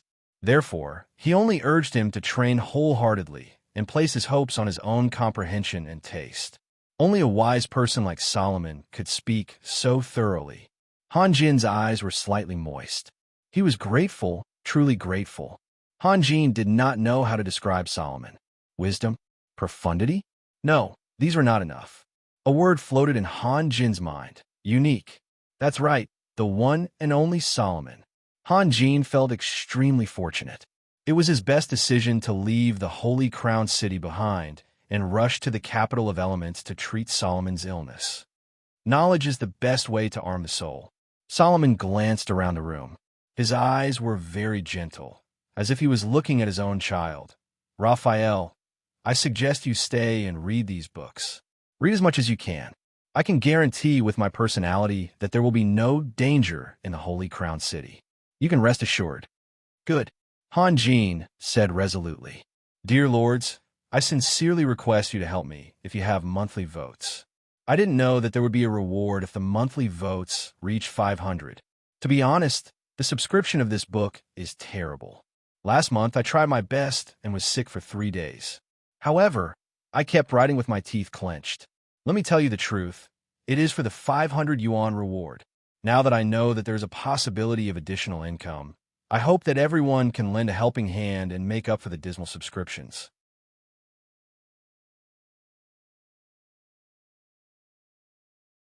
Chapter 358. Hanjin had a hidden advantage, which was that he was very good at reading. He also had an excellent memory. Back then, he had memorized the entire Taoist canon in just a few years. Not to mention other things, just the 6-ding, 6-jia technique alone was divided into 2 volumes. There were nearly 1,000 spells, handprints, and talismans recorded in them. Compared to the Taoist canon, the books in this secret library were much simpler. Moreover, most of the books recorded here were paragraphs of stories. Hanjin could read 10 lines at a glance.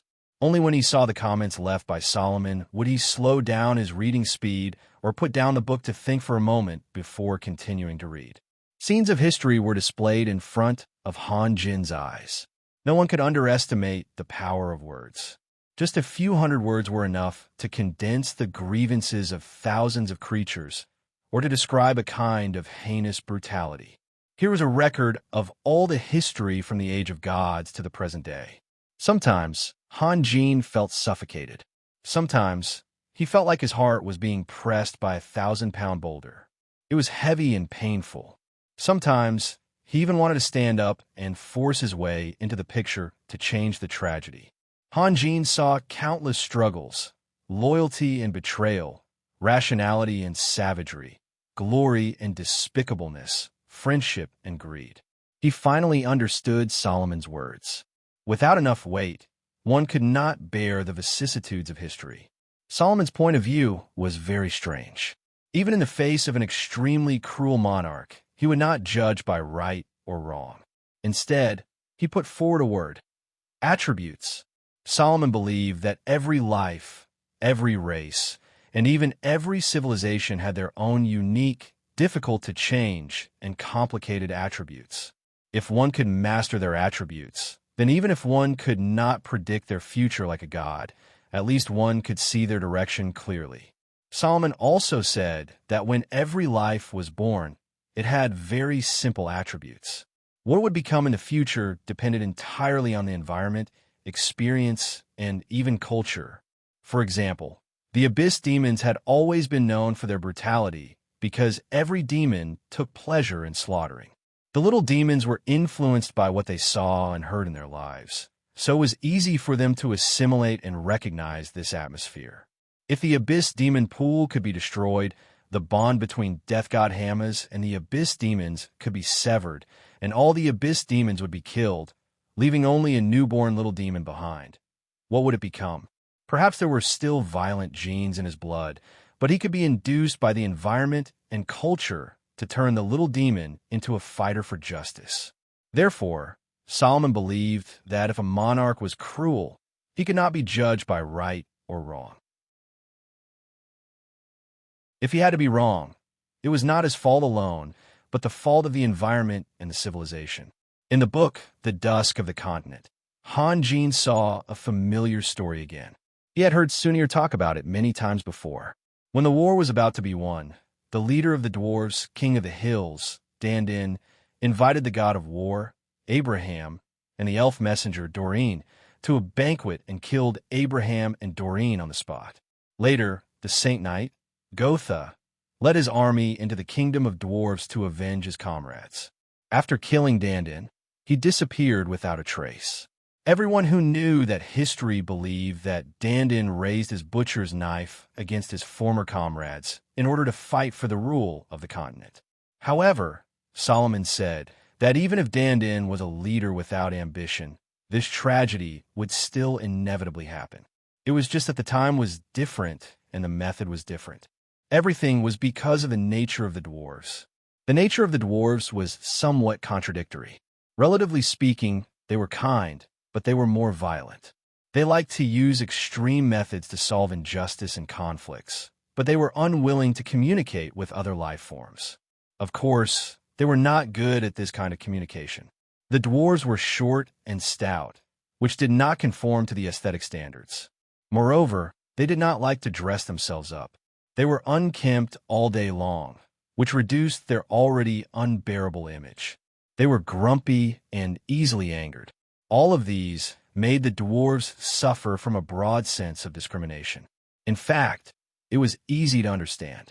If you had an ugly neighbor who did not pay attention to hygiene, who would smell a stench every time you passed by, who was grumpy, who would jump and scold you for no reason, and who would even pick up a brick to hit you, would you like him? Absolutely not. Solomon listed the topics of the First Continental Conference. In the process of redistribution of benefits after the war, the humans and the elves gained most of the benefits, leaving little for the dwarves. Although Abraham was a human, he was truly in love with Doreen. He also liked the elves. It was under his protection and Doreen's own efforts that the elves had shown a thriving situation. Perhaps at that time, Abraham knew that it was unfair to the dwarves, but he had no other choice. The cake was only so big. If he wanted to fight for more for the elves, he could only start from the dwarves. If he gave the human benefits to the dwarves, he would be cursed by the humans. Solomon also speculated that Abraham and Doreen might have gone to Dandin's banquet to resolve the conflict. With Abraham's status as the leader of the continent at that time, he almost did not bring any guards. There was a sense of pretentiousness in this. Why was it pretentious? Of course, it was to show his closeness and trust to Dandin. Unfortunately, he had not really seen through the dwarves. The dwarves had also paid a great price for the war. Of course, they were dissatisfied. During the 10 days of the conference, the dwarves' representatives often flew into a rage, slammed the table, cursed, or simply left. They did not argue or persuade, but used a childish way to vent their anger. But the more they acted like this, the more the representatives of the humans and elves were disgusted. The tone of their rebuttals became harsher and harsher. According to the nature of the dwarves, When this kind of anger accumulated to a certain extent, they would inevitably choose an extreme method. Therefore, a tragedy happened. When it came to the holy knight Gotha, Solomon's words were very cautious. He said that Gotha was either a respectable person or a terrible person. In other words, Solomon could not see through him. He also said that Gotha might have been dissatisfied with Abraham because Abraham was too accommodating to the elves, and the elves got too much, which should have belonged to the humans. In fact, after Gotha's disappearance, the second conference of the continent completely overturned the principles of the first conference. The dwarves were disqualified, and the humans monopolized most of the benefits, which laid the most important foundation for the humans to become the overlords of the continent. Based on the principle that whoever benefited was the mastermind, Solomon believed that Gotha must have deliberately pushed the tragedy to happen. It was the same tragedy, but listening to Sunir's narration and reading Solomon's comments gave Hanjin a completely different feeling. In the past, he only saw Abraham's heroism, Doreen's loyalty, Gotha's affection, and Danton's cruelty. Now he saw a lot more. Day after day, Hanjin absorbed the nutrients in the books wholeheartedly, even forgetting his daily practice. When he was sleepy, he would cast a spirit refreshment spell on himself. When he was hungry, he would have food delivered by Yelena. When he couldn't bear it anymore, he would simply wash up, sleep for a while, and then get up to continue reading. In the past, he could also see, hear, and think. However, it was a kind of feeling where he knew but didn't know why. He could see the trees but not the shadows. He could see people's faces but not their backs. Now, there was a hand pulling him up into the sky, allowing him to overlook the whole world. No matter how big or small, he could see everything at a glance. Hanjin knew very well that when all the nutrients he absorbed were precipitated, fermented, and finally turned into something that truly belonged to him, he would become a completely different person. He understood that what Solomon truly wanted to be was a pure scholar. However, this chaotic continent had forced Solomon to have no other choice. In the end, he had to walk the path of hegemony. A scholar who could not even guarantee his life had no meaning to exist. Yelena often came to see Hanjin. At first, she was very happy to see how focused Hanjin was, but later, she became more and more surprised. She also read the books here, but she didn't find them very interesting. Compared to that, she preferred to focus on the future or explore the unknown secrets in a laboratory. With her experience, of course, she didn't understand that if one couldn't even grasp the past, how could one meet the future perfectly? Yelena wasn't the only one who was childish. Her eldest brother, Jared, and second brother, Edison, also didn't understand this truth. It had nothing to do with one's character. Days flew by, and Hanjin had read all the books. However, he picked out dozens of books that he didn't understand for the time being, or that he needed to deepen his understanding and place them on the desk. He wanted to read them carefully again. A few more days passed, and the books in front of Hanjin became fewer and fewer. Finally, the last book was closed in his hand. Hanjin was silent for a long time. In fact, compared to when he first entered the study, he hadn't changed much, except for a few streaks of blood at the corners of his eyes. However, he clearly felt that he was different.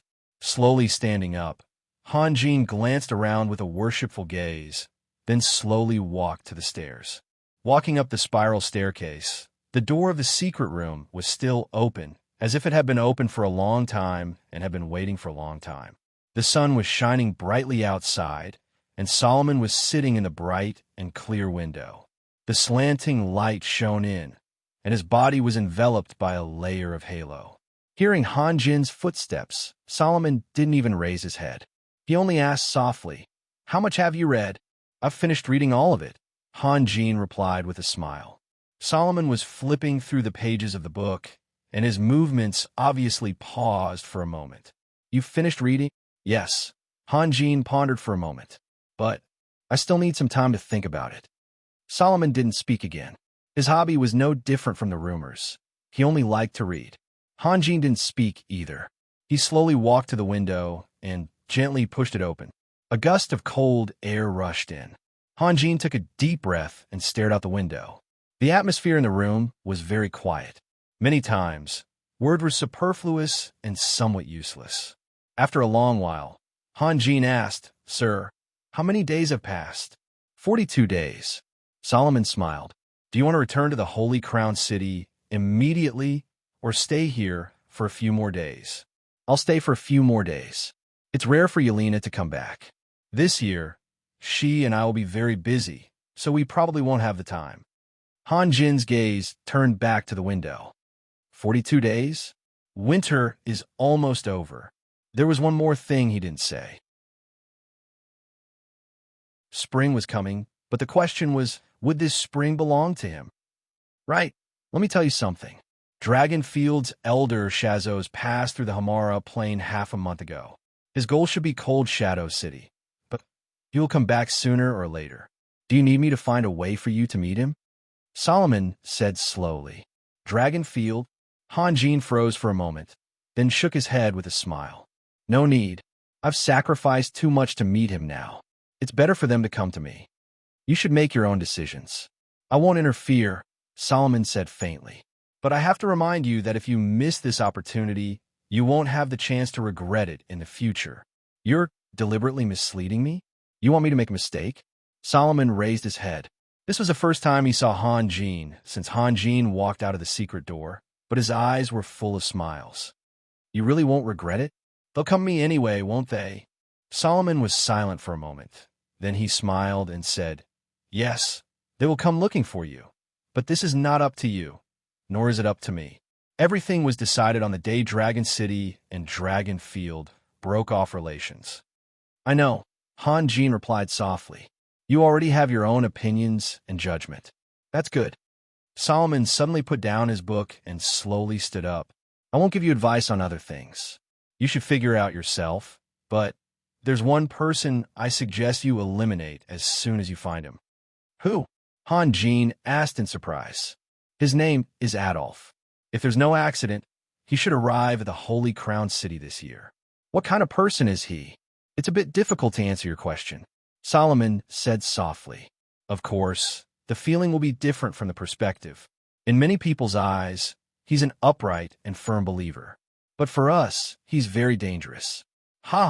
Raphael, don't get me wrong. I'm not questioning his character. In fact, he's impeccable in this aspect. The point is, his appearance will inevitably destroy the stability of the Holy Crown City. Believer? Yes, he's a member of the Vatican. Solomon thought for a moment. His identity is a bit special. Although he never interferes with the government affairs of the Vatican, he has great power. At a critical moment, he can even dismiss the Pope. I've never heard Jeds talk about such a person. Hanjin was surprised. When Adolf left the Vatican, Jeds might not have been born yet, and he hasn't appeared in public for decades. He has been traveling all over the continent. Because of coincidence, I met him more than 10 years ago. Solomon said slowly. He's an ascetic. Do you know, in order to make himself more tenacious, he has honed himself in some way? What way? Pain. All kinds of endless pain. Solomon narrowed his eyes, as if he was recalling something. Since he became an ascetic, he has never eaten food, never avoided wind, rain, and snow. He has never even laid down to rest. Do you know? He even stands up when he sleeps and always keeps his spine straight. Hanjin listened quietly and did not interrupt. He was no stranger to such people. He had heard from his master that there was a group of ascetics in India. They used a method that was close to self-mutilation to awaken their body's potential. Of course, in his master's words, that kind of cultivation was close to the devil's path. That time left a deep impression on me. It could also be said that he gave me some inspiration. His eyes were very young. Although he has gone through countless hardships, his passion for life has not diminished. I admire him very much. Unfortunately, we are two completely different kinds of people from him. Completely different. Solomon's gaze slowly turned and stared at Hanjin. Do you understand what I mean? Yes. Then tell me, what's the difference between us and him? Your belief is to live your own life and establish your own laws. Hanjin spoke very slowly, thinking as he spoke. For example, as he said at that time, we have a game of chess in front of us. What you want to do is to simply overturn the chessboard so that no one can play anymore. And Adolf, as you said, only wants to be the most perfect chess piece in his life. So, he will definitely stop you, or to stop me. Without the chessboard, his existence has no value. A light flashed in Solomon's eyes. He then moved his eyes away from Han Jin and changed the topic as if nothing had happened. Adolf has a great influence on the Holy Crown City. If he appears in the Holy Crown City, he will overturn the situation that you and Jeds have worked so hard to create. So you must be careful. With Solomon's intelligence, he had heard a lot from Han Jin's words. Han Jin said that Adolf would stop him, which meant that Han Jin not only accepted Solomon's idea, but also inherited it. I think Han Jin slightly frowned. It was Nicholas who destroyed the Vatican. If this ascetic named Adolf is still alive, his first goal should be to find Nicholas for revenge. He shouldn't waste time and energy on me. You can immediately think of Nicholas. Good, very good. Solomon finally showed a satisfied smile. He will go, but first he has to make sure that the Vatican can go in the direction that he agrees with. Then he will go to find Nicholas. With Adolf's experience, he can completely distinguish which is more important. I'm not willing to. This trouble should belong to Nicholas. It seems that you dislike him very much. Yesterday, I shouted at the top of my lungs, but I didn't expect to get so many monthly votes. I was really touched, especially when I saw a friend who specially tipped for the monthly votes but got the wrong account number and didn't get the monthly votes. I really don't know what to say. Thank you. Thank you very much. A friend said in a book review that I don't know how to manage a business. This thing should be different from person to person. My energy is limited. I've already put in a lot of effort to write as well as I can, so that there won't be any flaws or be criticized by others. Because my writing skills are not good to begin with, I can only use my limited energy to improve myself. After writing every day, I'm exhausted. I also want to manage a business, but I can't.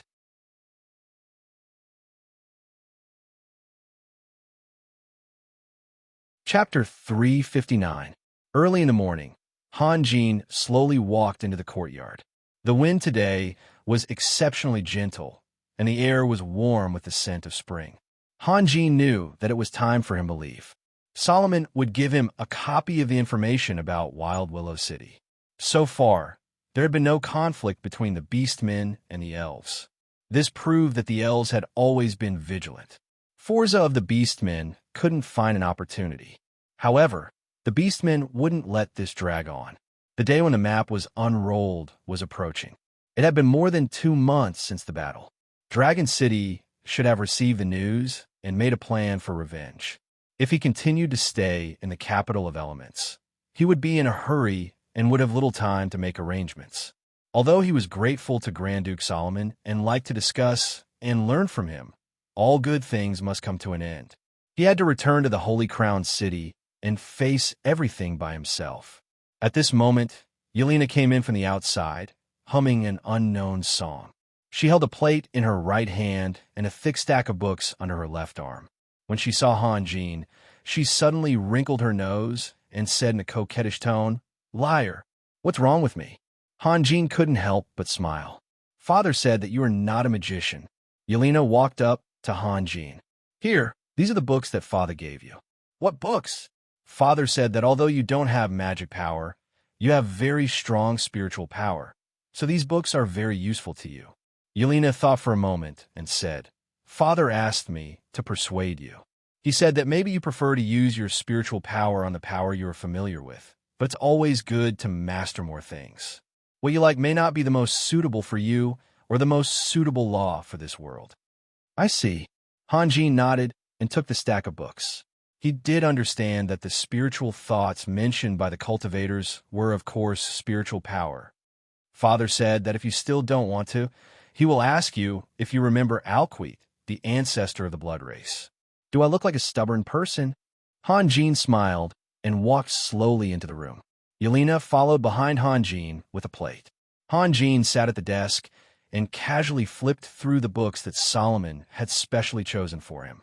Yelena placed the plates on the table and sat aside, looking at Han Jin in a daze. These days were the happiest days of her life, and all her worries were superfluous. Her father and Han Jin had a very good relationship, and although her observation skills weren't very good, she could still see that the harmony between them was genuine, and there was nothing fake about it. Han Jin read very carefully. When he fought with Alquite's fighting style had left a deep impression on him. It could be said that Alquite's control of his spiritual power had reached the point of perfection. When he was attacked, Alquite's spiritual power would form a spiritual barrier. When he launched a counterattack, he could condense his spiritual power and then shoot it out at a very fast speed. His 3 true fire could cause fatal damage to the Abyss demons, but it had no effect on Alquite.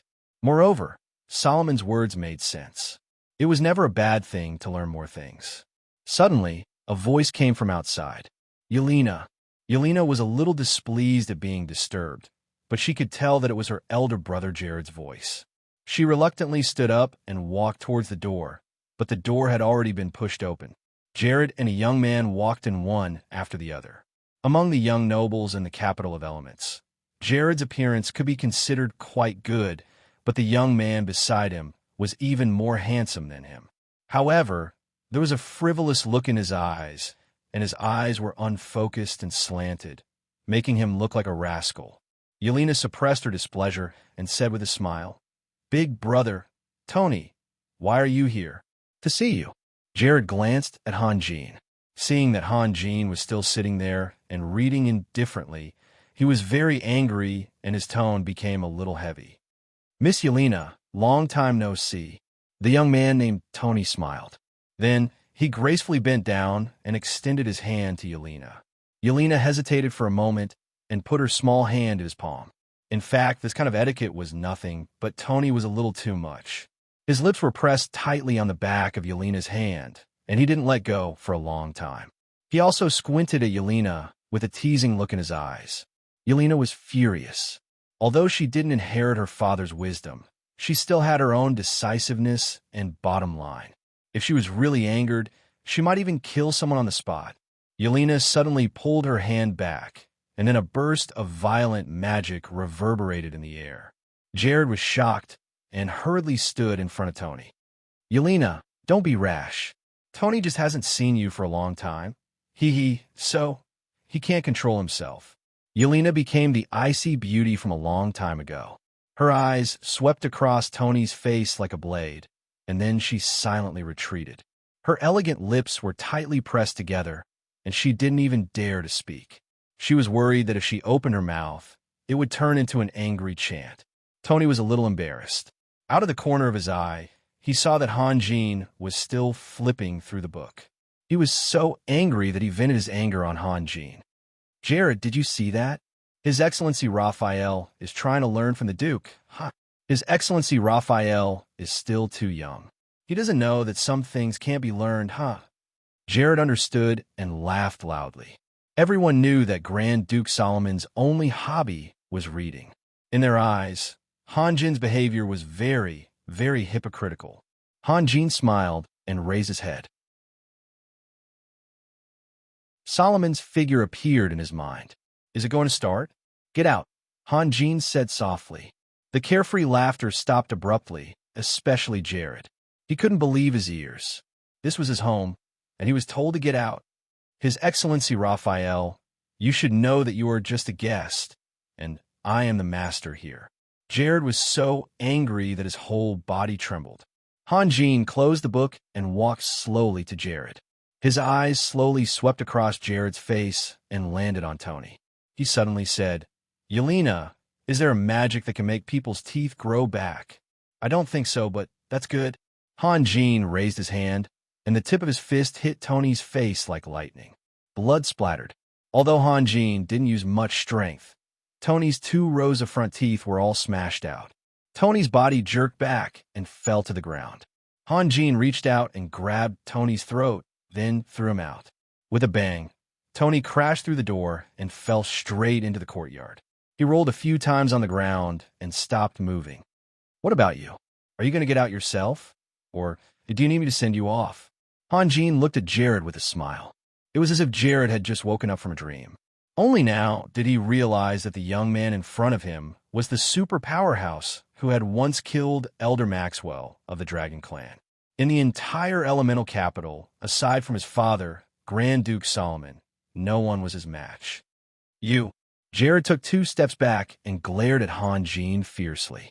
However, a wise man knows when to back down. He was forced to turn around and hurried out. He asked a few guards to carry Tony and quickly left the courtyard.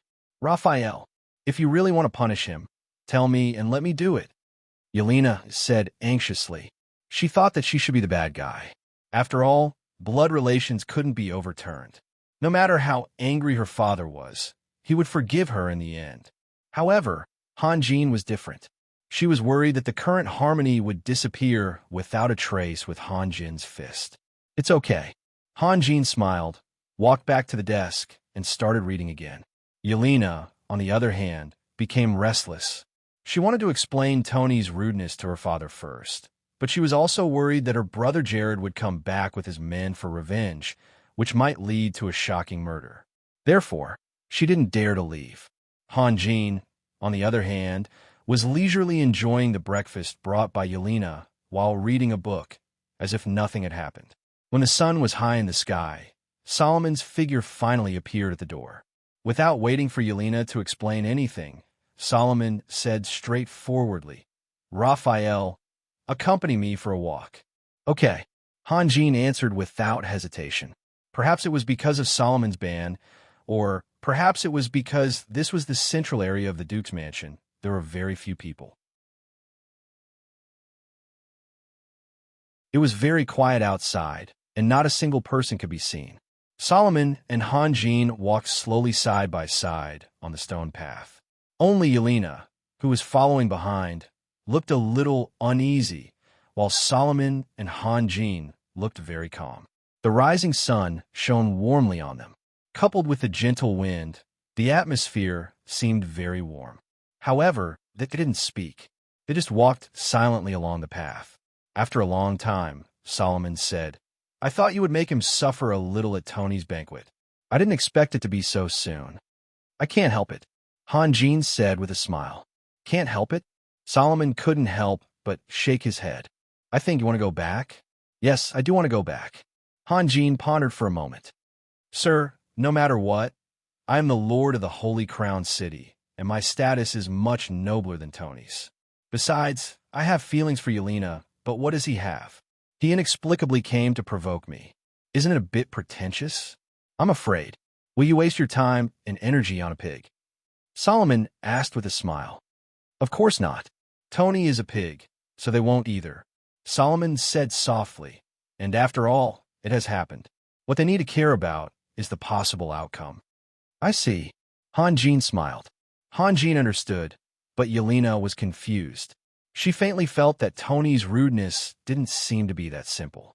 Although Tony had always been bold and had even done things like rape, Yelena was Solomon's only daughter. It was simply incomprehensible for him to come to her door and molest her. It was very likely that someone had bewitched Tony behind his back, or Tony had misunderstood something. By the way, while you were reading, I prepared a gift for you. Solomon smiled. Yelena, did you tell Raphael? No. Yelena's face was slightly red, and finally she couldn't help but ask, didn't you ask me to keep it a secret for the time being? Why? If Hanjin wasn't here, her attitude would be much fiercer. How could there be such a rogue father? He told her to keep it a secret, but then he turned around and betrayed his own daughter. Look, isn't Yelena more beautiful when she's angry? Solomon didn't bother to respond to Yelena's question. Yes. Hanjin's eyes revealed a mischievous look. Yelena gently bit her lips. Unfortunately, she had nowhere to vent her anger. The 2 men in front of her were obviously on the same side to anger her. However, one was her father who gave birth to her, raised her, and taught her, and the other was the man she had decided to spend the rest of her life with. Who could she blame? I know my daughter. Solomon turned around and continued to walk forward while saying, Yelena's temperament is similar to Tiffany's. The only difference is that she became a magister through her own efforts. Hee hee. Maybe she can't help you much, but she can definitely fulfill her responsibilities as a wife. I know, Han Jin said softly. In front of them, Yelena's small courtyard could already be seen. They walked around it for a while before Solomon suddenly stopped. Okay, I won't accompany you anymore. Han Jin sighed softly. If it was before, he would definitely say goodbye politely, but now he understood the old man in front of him. Solomon liked to be tactful and always had hidden meanings in his words. If he understood, he would understand, but if he didn't, he wouldn't explain. Such an abrupt goodbye meant that sooner or later, he would leave forever. He was the one who guided Han Jin to accept a philosophy, just like how he invited Han Jin just now. But in the end, he wouldn't be able to go on. Perhaps the final goodbye would be even more abrupt than this. Han Jin was silent for a moment and gently held Yelena's hand. He didn't say anything, but only expressed his promise with his actions. Yelena had never done anything intimate with Han Jin in front of her father, so her face was slightly red and she seemed a little shy. Solomon smiled when he saw Han Jin's promise. He sighed softly, turned around, and walked along the stone path into the depths of the palace. Yelena, go get ready and then say goodbye to Madame Tiffany. We should leave now, Han Jin said slowly. Now? Yelena was stunned. Yes, now. Although she was a little reluctant and felt that it was too sudden, Yelena could understand Han Jin's decision. After all, they had been out for too long. Yelena took a step forward, then stopped and looked at Han Jin seriously. Raphael, I didn't mean to hide it from you. What? Haha, I know. Han Jin reacted. Anyway, I will give you a surprise in the future, Yelena said in a very mysterious tone. Okay, I'll wait for your surprise. Han Jin smiled. In fact, when Solomon mentioned the gift, he already knew that Yelena's resurrection was definitely not due to the effect of Taoism, but the influence of another mysterious force. Grand Duke Solomon's mount, the immortal bird, the fire phoenix. However, Han Jin certainly wouldn't say it out loud. He just treated it as making Yelena happy. The two of them didn't have much to pack, but it took a long time to say goodbye to Madame Tiffany and the other ladies. When they returned to their courtyard, they were pestered by a few maids. When the maids heard that Yelena was leaving, they burst into tears. Although Yelena was always like a child in front of Han Jin, she was a real big sister to the maids. After coaxing one and coaxing another, as soon as she turned around, the one behind her began to cry again, making Yelena very flustered. When Han Jin and Yelena left the Duke's mansion, it was already afternoon. No one came to see them off, not even Yelena's mother, Madame Tiffany. This made Yelena very unhappy, but Han Jin was always indifferent and maintained a calm attitude. The two of them finally walked out of the capital of elements. Yelena pouted more and more, but she couldn't question her family in front of Han Jin, so she could only bury her doubts in her heart. Not long after they walked out, a group of people in front of them attracted their attention, led by two young female magicians, Leslie and Lorraine. Yelena couldn't help but be overjoyed and ran over excitedly. The three girls gathered in a circle and chatted happily. Leslie and Lorraine often came to see Yelena, so Han Jin was familiar with them. However, since they were about to leave, he didn't want to disturb the girls' private conversation, so he stepped aside. After saying what needed to be said, Yelena waved her hand reluctantly and said, "You can all go back now. The weather is still a bit cold. Be careful not to get sick." "Who said we're going back?" Leslie said with a smile. "You? Where are you going?" Yelena asked in surprise. "We're going to the Holy Crown City with you," Lorraine said with a smile. "What?" Yelena was shocked and couldn't help but turn around and look at Han Jin. Leslie and Lorraine also knew who was in charge, so they grabbed Han Jin's arms and called him brother-in-law and big brother in a particularly affectionate way. Han Jin didn't know whether to laugh or cry. Wasn't this forcing him to be a human trafficker? Leslie and Lorraine's family background was very complicated. If their parents found Solomon and asked for them, how could he explain it in the future? Besides, there were dangers on the road, and he couldn't take care of them all. Seeing that her soft pleading didn't work, Leslie took out a letter and put it under Han Jin's nose and said proudly, "This is a letter from the Duke." Do you want to read it? Han Jin took the letter, opened the magic seal, and took out the letter to read carefully. He didn't believe that Solomon would let the two girls fool around, but it was indeed Solomon's handwriting. Moreover, the handwriting could be forged, but the indifference between the lines was not something that could be imitated by others. Solomon made it very clear in the letter that Leslie and Lorraine were good girls, but there weren't many young people in the capital of elements that he liked, especially Lorraine. If she didn't leave the capital of elements, she would marry Tony's brother in half a year. The two brothers were the same kind of people. The most important thing was that Tony's family would be abandoned by Han Jin and Solomon, so Lorraine's future could be imagined. Solomon was very concerned about those old subordinates who could really remain loyal. Out of love for the house, he didn't want to see Lorraine suffer. Han Jin let out a sigh. Before he spoke, Leslie and Lorraine had already seen the clues from Han Jin's expression and couldn't help but cheer. Although the capital of elements was big, it couldn't contain the girls' curiosity. They had long wanted to go out and see.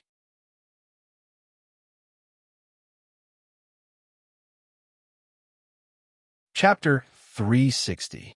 On the God of War, life was still peaceful. 2 months ago, a Beastman army suddenly appeared outside the city, causing everyone to be nervous for a few days. However, seeing that the Beastman army didn't seem to have any intention of attacking, everyone gradually relaxed. Today was the same as usual. Those who needed to train went to train, and those who needed to chatted. Guevara and Majordomo Gale sat and drank together, which had become their daily routine. Only Jedis could not find time to come back, because he was busy with academic affairs. Sometimes, they would not even see each other for a few days. Standing at the side of the ship, Dominique was looking into the distance. Suddenly, she paused and said softly, "Raphael is back." The peaceful atmosphere was instantly broken. Morrison's and the others rushed to Dominique's side and followed her gaze. Even Guevara and Majordomo Gale put down their wine glasses. Unlike Morrison's and the others, they were very anxious. Spring was coming, and the horn of war was about to be blown. But Han Jin had not returned. Without someone to make decisions, how could they fight this war? As the saying goes, plans cannot keep up with changes. The appearance of the Orc army made all the plans that Lang Ning had drawn up useless. Guevara and Lang Ning once again had different opinions. Guevara had always maintained his old but firm style. He advocated using the god of war's air superiority to launch an attack, while Lang Ning advocated defending the city to the death. He believed that the Orc army had come a long way, so their supplies would not be able to keep up. With the resources of Wild Willow City, it was already very difficult for them to sustain the consumption of the Elven army. With the addition of the Orcs, Wild Willow City would definitely be worn down. Therefore, he insisted on slowing down the pace of the war and trying to defend until autumn before launching a counterattack. Although Han Jin rarely interfered with military affairs, there were some things that required his approval. Just like now, Guevara and Lang Ning could not convince each other, so only Han Jin could make the decision. On the horizon, a dense smoke appeared, which was moving towards the direction of the Holy Crown City. That smoke also aroused the vigilance of the Orc warriors. Hundreds of Orc warriors riding Gale Wolves were galloping on both sides of the smoke, monitoring it. However, no Orc dared to rush into the smoke. "It's Harley," Guevara whispered Stillberg. "Here." Stillberg hurriedly replied and trotted to the main seat. The huge body of the god of war slowly began to move in the direction of the smoke. In fact, this was the second time that Stillberg had piloted the god of war. After the Orc army arrived, the Orc shamans controlled a large group of Thunderbirds to attack the Holy Crown City. They wanted to take advantage of the situation and test the Holy Crown City's strength. Guevara immediately ordered Stillberg to fight. At that time, Hogan had already completed the transformation. The number of cannons on each side of the god of war had reached 270 or 80. Hogan himself had also mastered the adjustment of the cannons after a long period of practice. The Orc shamans had never thought that the god of war had such a fierce long-range attack ability. It actually allowed a large group of Thunderbirds to launch a dense charge. The god of war only fired the first volley, and more than 60 thunderbirds were shot down. The orc shamans saw that the situation was not good, so they controlled the thunderbirds to retreat. Hogan ordered the magicians to fire 2 volleys in a row. The battle ended in only 20 seconds. Hundreds of thunderbirds were hit by the magic crystal cannons, either dead or wounded. The feathers that fell from the sky were like a heavy snowfall. The orc shamans were not reconciled. They controlled a small group of thunderbirds to attack, trying to consume the magic crystals on the god of war. The shamans did not know that the god of war also had a group of thunderbirds. Perhaps they had heard about it from the elves, but they did not take it to heart. The ability to communicate with magical beasts was the innate ability of the orc shamans. They did not think that anyone could do it better than them. Little Gold Bolt saw that its own kind had invaded its territory, and it was already angry. As soon as Hogan gave the order, it could not wait to lead its companions to rush out. At the same time, thousands of gargoyles also rose into the air. Their task was to protect the thunderbirds on both sides, up and down, and try their best to disrupt the enemy's spiritual lock. When necessary, they would also use their own bodies to block the attacks for the thunderbirds. The result could be imagined. Little Gold Bolt and its companions have been nourished by the spiritual beast sacrifice materials, so their fighting power was much stronger than the thunderbirds. Plus, with the protection of the gargoyles, they did not suffer any casualties. In the blink of an eye, more than 20 thunderbirds were all shot down. Since then, the orc shamans did not make any provocations. The people on the god of war were also happy and did not harass the orcs. After all, Stillberg's ability was limited, and it was difficult for him to take on a fierce battle. Everyone did not have high confidence in him. If Hanjin was here, then it would be a different story. Soon, the god of war and the smoke merged together. Stillberg steered the god of war around the hall and slowly flew towards the Holy Crown City. The orc warriors were still swimming around the smoke. Obviously, they did not want to start a fight. They were just worried that something in the smoke would attack them, so they came close to monitor. Adonis, who was patrolling on the city wall, personally led a team of light knights to open the city gate. A carriage rushed out of the smoke and rushed into the city gate first, followed by dozens of guards. Finally, a handsome unicorn came out of the smoke, and Hanjin was sitting on it. Seeing Hanjin, Adonis let out a long sigh of relief. No matter how the church felt about Hanjin, everyone knew that without Hanjin, there would be no Holy Crown City.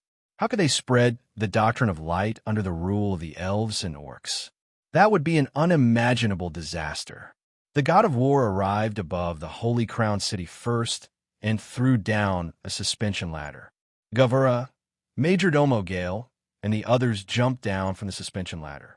As soon as the carriage below heard the news, 2 girls in magic robes rushed out of the carriage and looked around with interest.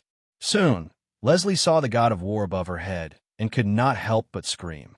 She pulled Lorraine with her hands and said, "Look, look." Anchored at such a close distance, the god of war easily gave people a visual impact.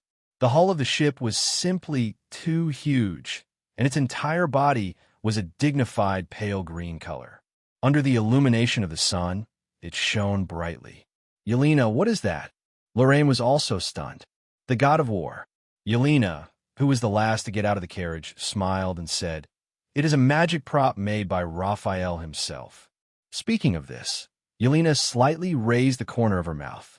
She now understood that Hanjin was not a magician. However, this was a family secret, so, of course, she could not tell outsiders. Oh my God, such a huge magic prop. Leslie and Lorraine's faces were full of admiration, and they could not help but turn their eyes to Hanjin, who had just walked in from outside. Guevara and Majordomo Gale were walking down from the city wall. When Majordomo Gale saw Leslie and Lorraine, he could not help but be stunned. Leslie's eyes were sharp, and she saw Majordomo Gale at the same time. She smiled and said, "Uncle Gale." Majordomo Gale showed a bitter smile and said, "Why are you here?" The current situation was very dangerous.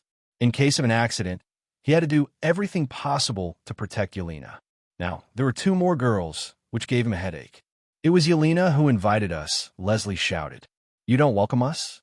In comparison, Lorraine had her own thoughts. She could see Majordomo Gale's helplessness.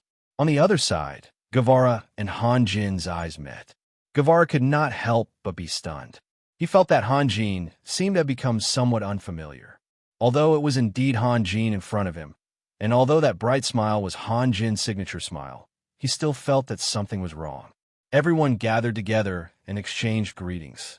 Yelena also introduced Leslie and Lorraine to everyone. The next step was the meeting.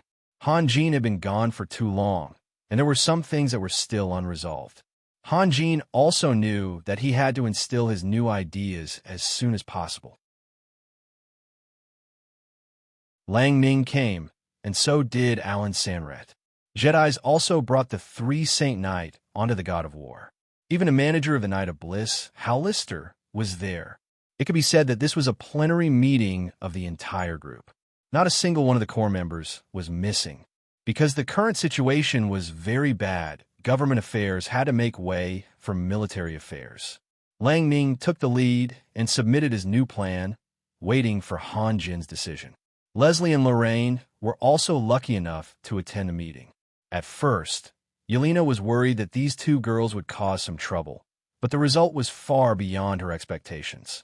In terms of status, Leslie and Lorraine were both noble ladies who were extremely spoiled by their families. However, in the real whirlpool of power, they were only marginal figures. To put it more clearly, if someone bullied them, their families would definitely do anything to get revenge. However, when it came to important matters, such as how to choose, and so on, they were not qualified to participate. This was the first time they had attended a meeting with such a solemn atmosphere, and it made them feel like they were being valued. They had to admit that being spoiled and being valued were 2 completely different things. Affected by the atmosphere, even the outgoing and lively Leslie's face tensed up. Her pair of big eyes widened even more. She pursed her lips and carefully observed the people around her, including Hanjin, who was sitting in the middle. Hanjin slowly flipped through Lang Ning's plan. The people around him were silent, waiting for Hanjin to make a decision. At this moment, Lang Ning's personal guard jumped in from below the gangway. He walked up to Lang Ning and whispered, "General, Schumann wants to see sir." Lang Ning frowned. Just as he was about to speak, Hanjin had already heard the commotion. He whispered, "Lang Ning, have you been in contact with Schumann these days?" "A few times. What do you think of him as a person?"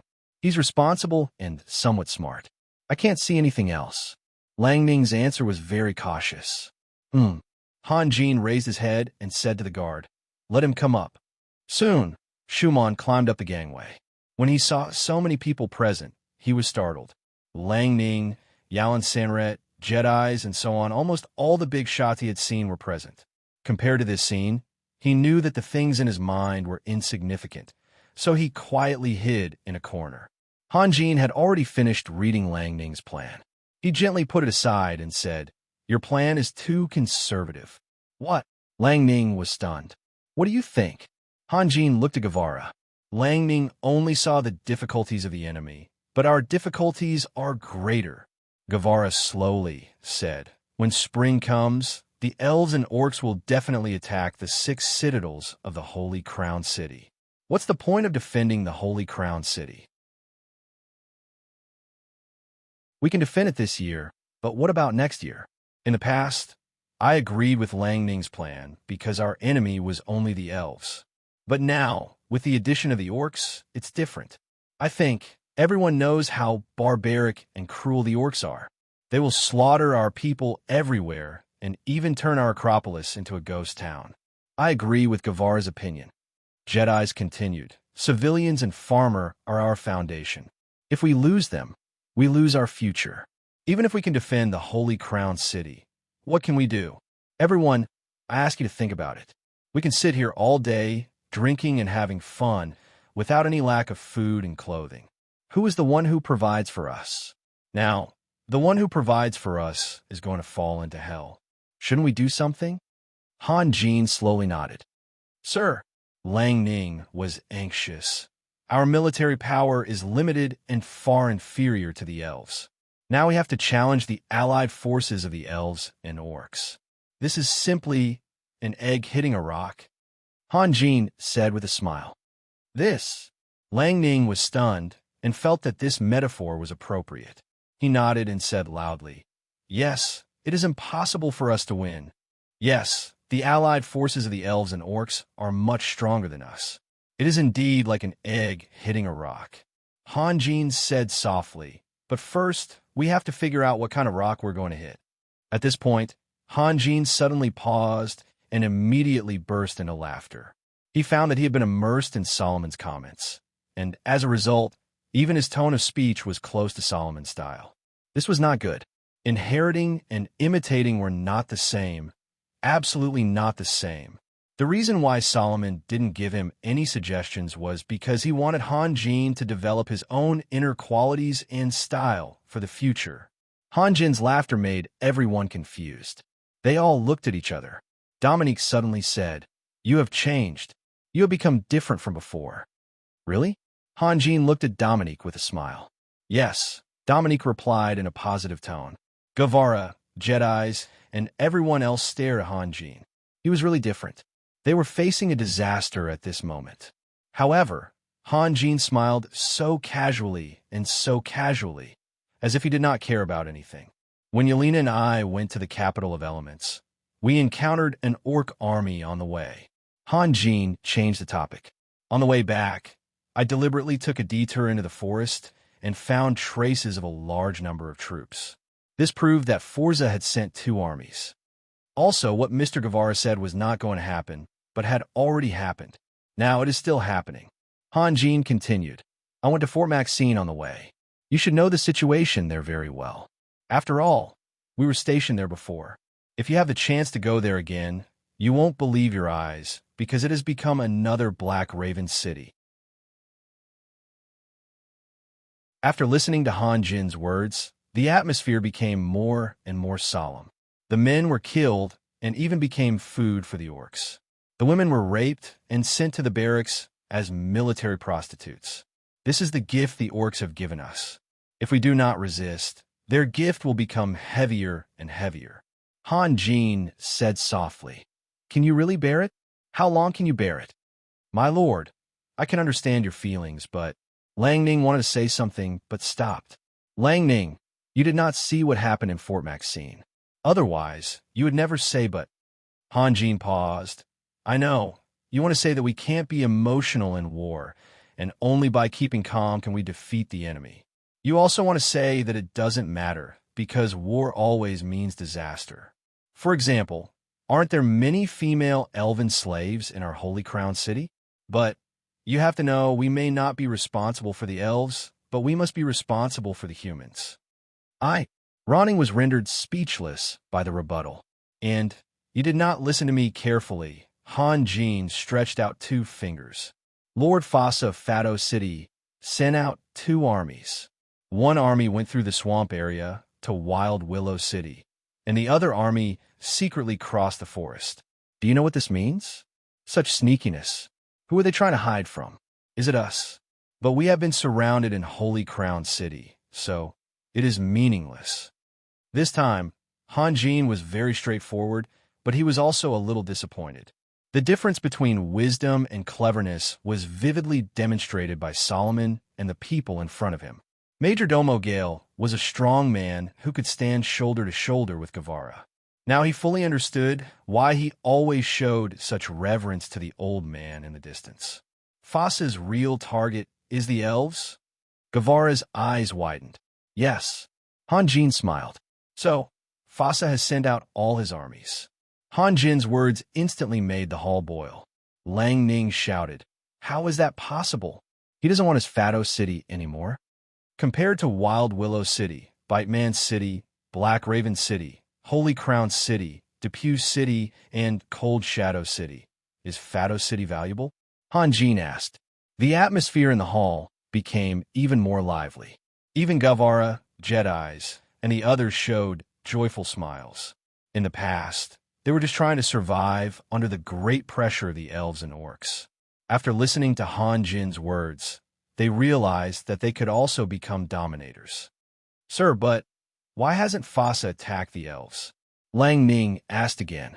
Because there are also wise elves, so Fasa hasn't found the right opportunity, Han Jin said slowly. But this is what I want to solve immediately.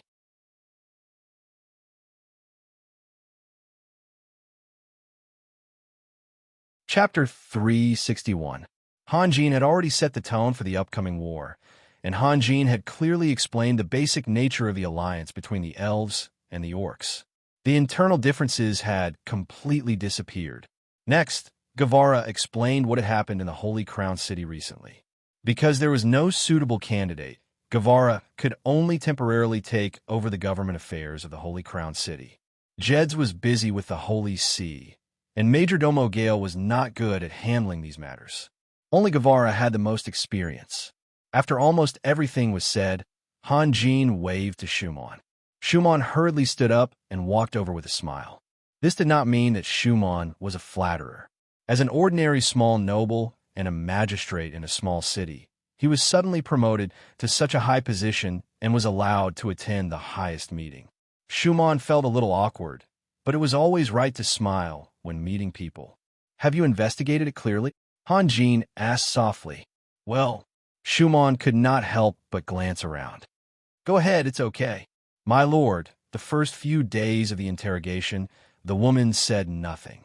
Later, an assassin suddenly broke into the prison and wanted to kill her. Fortunately, Lord Gale, it has nothing to do with me. Major Domo Gale smiled. He did not want to take the credit. It was Raphael who asked me to protect you and the prisoner. Shumon's eyes suddenly widened. He stared at Han Jin blankly. After a while, he reacted and said in a grateful voice, Thank you, my lord. And then? Han Jin waved his hand and asked. We caught the assassin. The prisoner felt desperate and told the truth. Shumon whispered, My lord, things are much more complicated than we expected. It has something to do with the secret treasure of Morgan and Company. The secret treasure of Morgan and Company. Han Jin was stunned. Yes, my lord, Shumon said. Before, I didn't understand why Dismark wanted to kill Morgan and Company. If it was because he coveted the wealth of Morgan and Company, this reason was a bit far-fetched. Morgan and Company was indeed very rich. In a nearby area, no business group could compare with Morgan and Company, including Dismark and his former lord. Morgan and Company had provided them with huge taxes. Would they kill a hen for an egg? Schumann's words were mostly nonsense, but in order to show his talent, these nonsense were necessary. Han Jin just smiled and did not interrupt Schumann. What's more, Morgan and Company's wealth is not concentrated in the Holy Crown City. They have branches in almost every city. Dismark suddenly attacked Morgan and Company, but he only massacred the headquarters of Morgan and Company and did not send people to rob the other branches. This is even more unreasonable. Now I understand that Morgan and Company has secretly collected a divine artifact, the glorious battle robe. Schumann said word by word. Glorious battle robe? The set of holy armament. Guevara was stunned. Yes, my lord. Schumann could not help but glance at the knight's shield on Han Jin's left arm. Morgan and Company had secretly collected the glorious battle robe a long time ago, but the news was leaked out. You know, Dismark had already obtained the Lion King's shield. Of course, he wanted to get the rest of the sets. He came forward to buy them from Morgan and Company, but he was rejected. Then some things inevitably happened. However, it seems that Dismark did not get the glorious battle robe. Guevara said, if Dismark really had two divine artifacts, he would have to spend a lot of effort in the battle that day. Yes, Schumann replied. What else did you find out? Han Jin asked. My lord, we should be facing a very large and secretive organization. When Dismark was in power, they secretly competed with Dismark for the glorious battle robe. Now, I think they do not lack the same courage. Han Jin was silent for a moment. Do you need help? Not for the time being, but I can at most find out their whereabouts. If they really want to do something, I can't do anything. I'll leave this matter to you. When the time comes, you can come to me directly. Understood, my lord. Schumann bowed and retreated. You too. Aren't you tired of sitting like that? Han Jin's gaze fell on Leslie and Lorraine, and he joked. Leslie and Lorraine were still sitting there, motionless. They were afraid that they would embarrass the capital of elements in Yelena if they did anything wrong. Hearing Han Jin's words, everyone burst into laughter, but the laughter was kind. Leslie and Lorraine's faces were a little red, and they looked at Han Jin with a reproachful gaze. There are still some people here who don't know you. Stand up and introduce yourselves. Han Jin smiled. My name is Leslie, a water grand magician. From now on, we will be partners. Leslie stood up first. My name is Lorraine, a fire grand magician. Please take care of me. Lorraine then smiled. Everyone was a little stunned. In terms of personality, Leslie was the extroverted type, passionate and unrestrained, while Lorraine's personality was more reserved. In terms of feeling, Leslie should be a fire magician, but in the end, they were the complete opposite. Is there anything else? If there's nothing else, then you can leave. Han Jin smiled. Yelena, go pick 2 rooms for Leslie and Lorraine and arrange them. Okay. Yelena stood up and pulled Leslie and Lorraine towards the stairs. Stillberg. Young master, I'm here. Stillberg hurriedly replied. You should prepare in the next few days. Before the war breaks out, you should settle your marriage with Miriam. Otherwise, who knows when it will be delayed again. Guevara, Majordomo Gale, and the others all smiled. Morrison's and the other young people simply jeered. Stillberg's face turned red, and he stuttered and didn't know what to say. Majordomo Gale, Han Jin said again. Me? Majordomo Gale was stunned. If you have something to do, hurry up and deal with it. Come to my place tonight. We need to go out. Okay. Majordomo Gale nodded. Everyone, go do what you need to do. Dismissed. Han Jin stood up. With a plop, little gold bolt jumped down from the side of the ship. It had been waiting for a long time. Its intelligence was much higher than its peers. When it saw that everyone was gathered together, it knew that Han Jin wouldn't have time to deal with it, so it stood quietly on the side of the ship. When it saw Han Jin stand up, Lang Ning, Yalan, and Sanret walking towards the gangway, it knew that its time was up. It hurriedly rushed towards Han Jin. In fact, little gold bolt was already taller than Han Jin, but it was like a child. It lowered its head and rubbed its sharp beak on Han Jin's chest intimately, and even let out a low cry. Raphael, without you here, the little ones are too difficult to manage. Guevara laughed. Last time, the orc shamans provoked us, and we let the little ones fly out to fight. In the end, it almost led to a disaster. A disaster? Yes, the little ones' desire to fight is much stronger than ours. They didn't want to come back once they flew out. If it wasn't for Hogan controlling the gargoyles to block their flight path, the little ones would definitely have challenged the thousands of Thunderbirds. Next time, I'll try to make Harley stay. Han Jin smiled as he stroked Gold Bolt's head. Gold Bolt squinted its eyes. It seemed to be enjoying the touch. Okay, go back to your seats. Han Jin stretched out his finger and flicked Gold Bolt's beak. He saw Chipango's eyes and knew that he had something to say. As he walked down the stairs, Chipango quietly followed behind him. Han Jin pushed open a door, and Chipango closed the door behind him. He whispered, Sir, what's the progress? Sir, I've already controlled a cardinal. His name is Haystack. Sir Jeds has promoted a total of 4 cardinals to be his assistants, and Haystack is one of them. How did you do it? Han Jin sat on a chair and asked slowly. It's all thanks to Guevara and Hallister's help. Chipango smiled proudly. More than a month ago, Sir Guevara invited Jeds and a dozen other cardinals to a night of bliss. Jeds would go to that kind of place? Han Jin was a little surprised. Although the followers of the Church of Light were allowed to get married, having sexual intercourse and getting married were 2 different things. Some of the followers of the Church of Light who enjoyed sex would rather have a large number of maids at home than go to such places, because it would tarnish their reputation.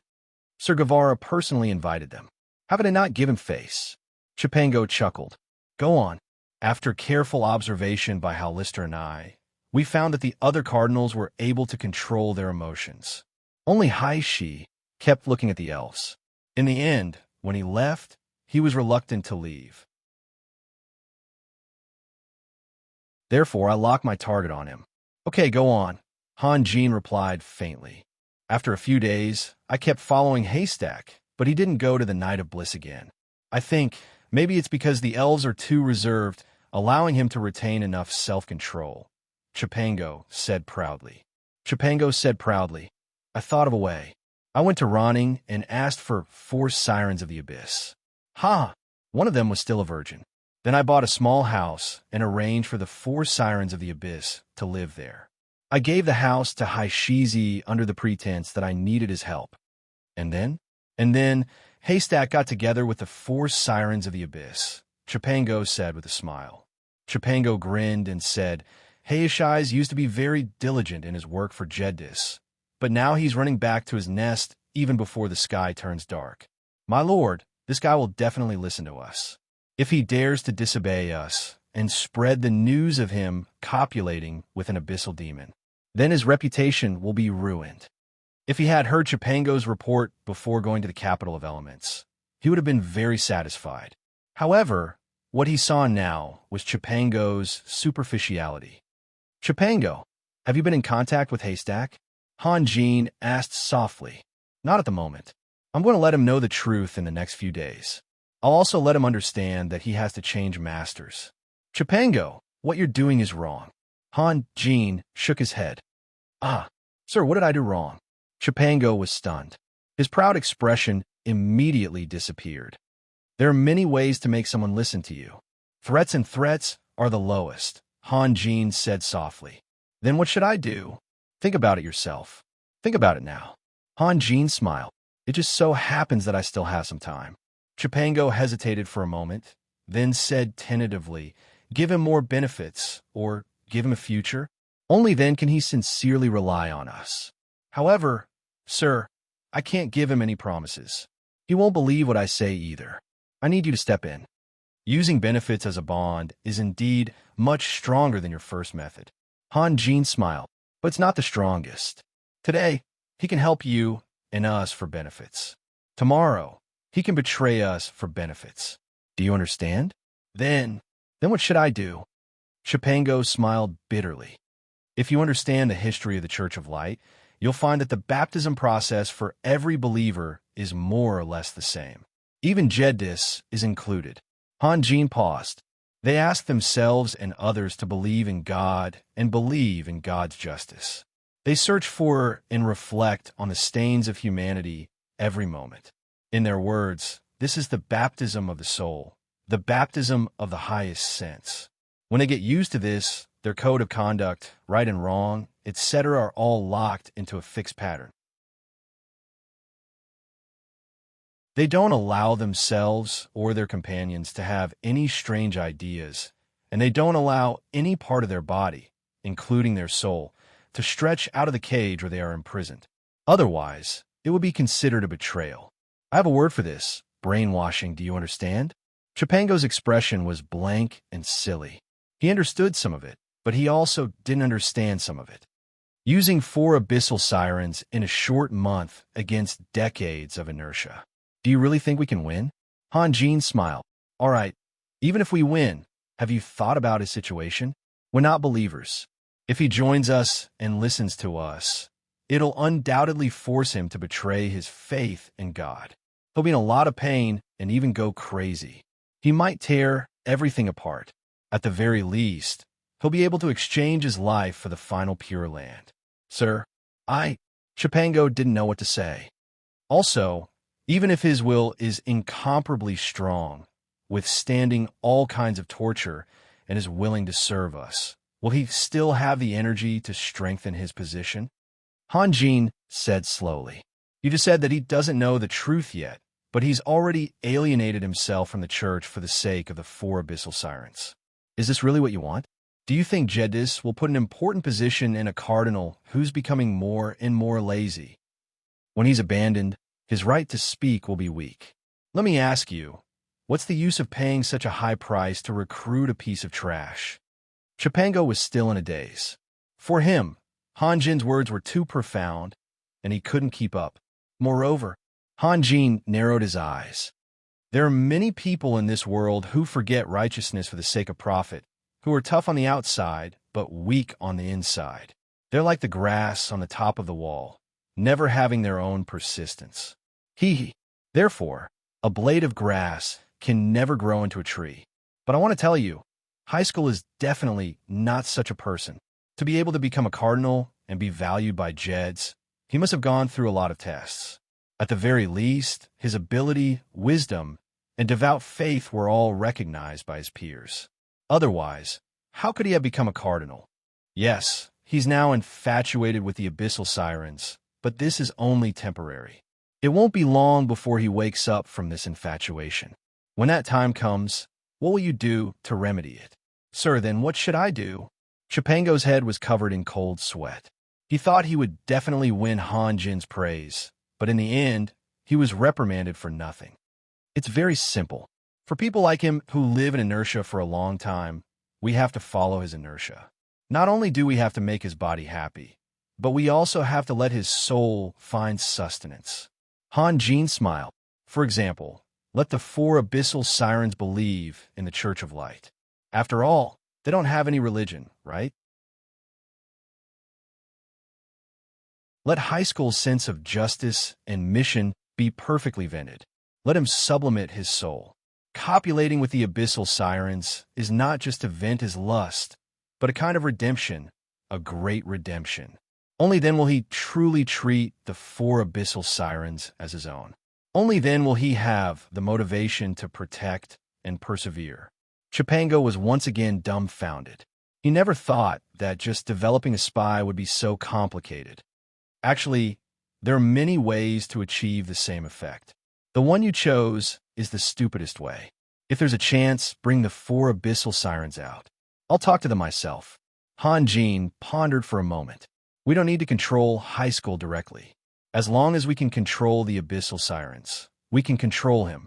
Do you understand? Of course. First of all, we have to let him accept his own joy and choice without any regrets. The most effective way is to put him in a noble position. Sir, I need to go back and think about it carefully. Chipango smiled bitterly. Okay. Han Jin nodded. By the way, Chipango, have you contacted the 3 Saint Knight? I tried to talk to Master Guevara, but he didn't want me to contact them. Chipango carefully observed Han Jin's expression. Master Guevara said that the 3 Saint Knights' faith is firm, and they have a good relationship with each other. It's hard for them to be persuaded. Master Guevara's conclusion is a bit arbitrary. Han Jin smiled. No one can be perfect. Even gods can't be perfect, let alone humans. If there's a flaw, there must be a flaw. As long as we can find a corresponding solution. Sir, do you have a solution? Let's talk about it later. I have to go out tonight. Han Jin waved his hand.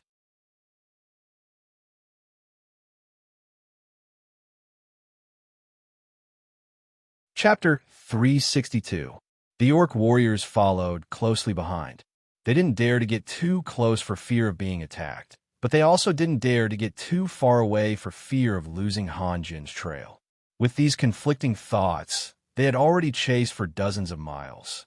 However, the wind wolves were very good at running long distances, so this little distance didn't affect them at all.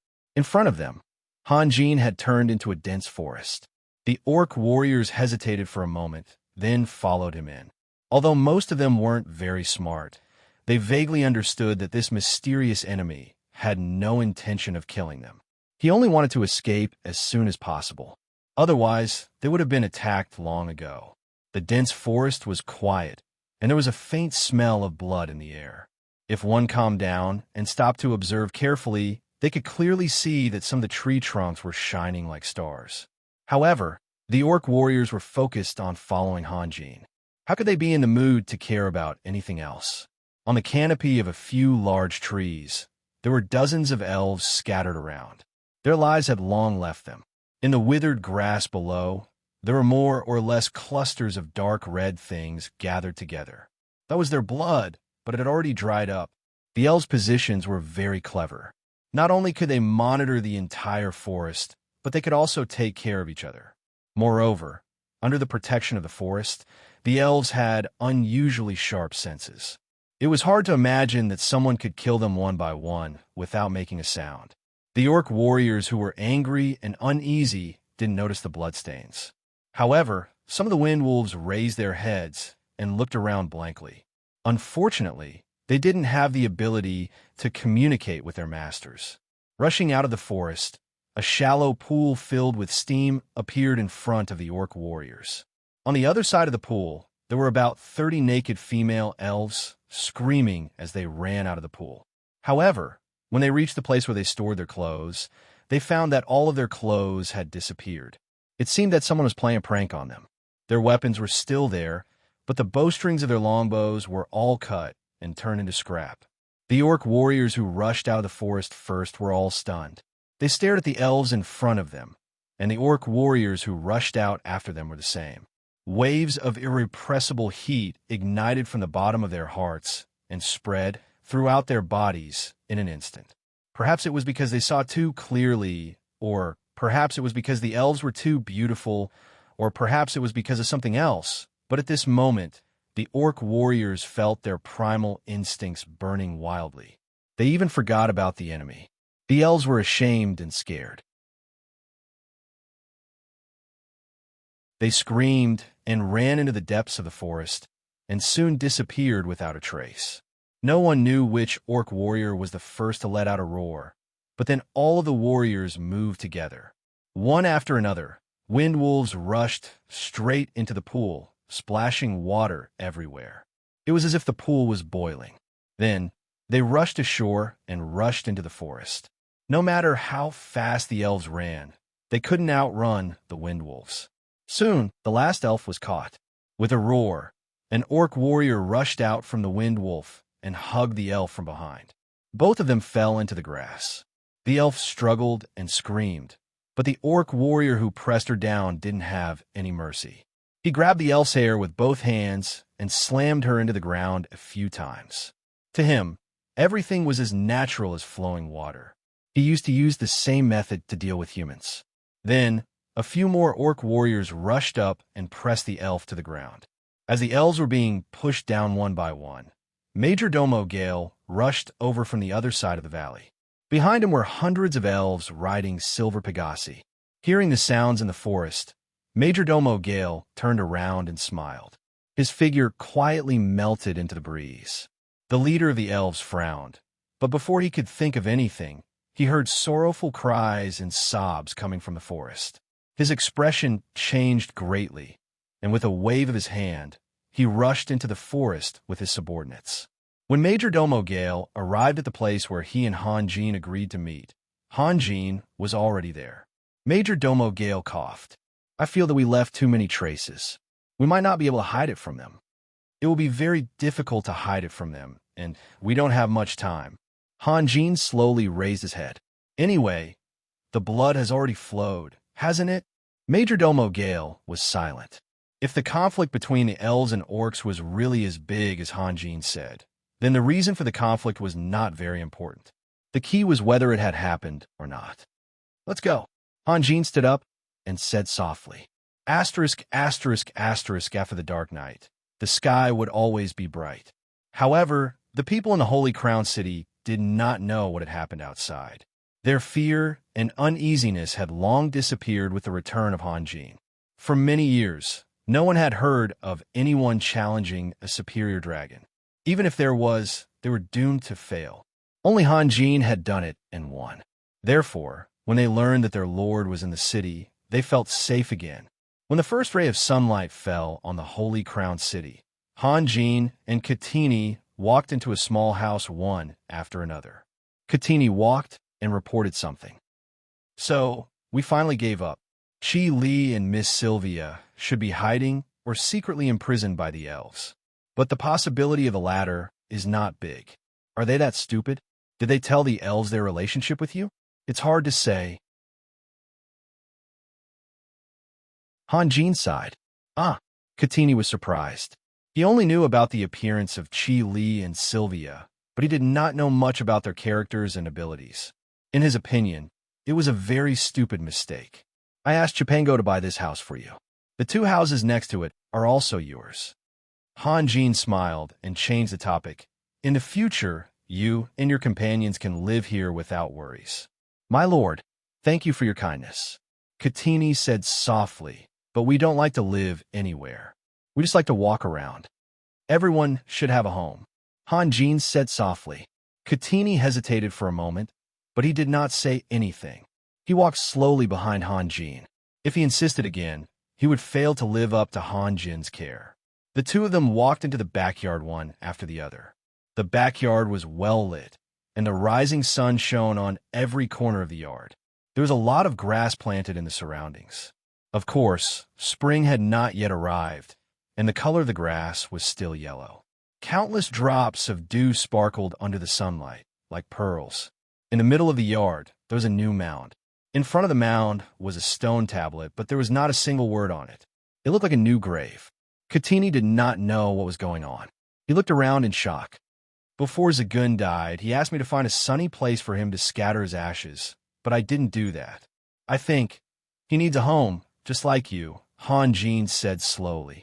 Katini looked like he was struck by lightning. He stood there for a long time before he took heavy steps and approached the stone tablet. He pointed at the tablet with a trembling hand.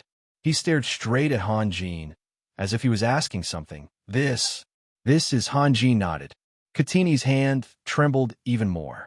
His body went limp little by little. Finally, he knelt in front of the tablet.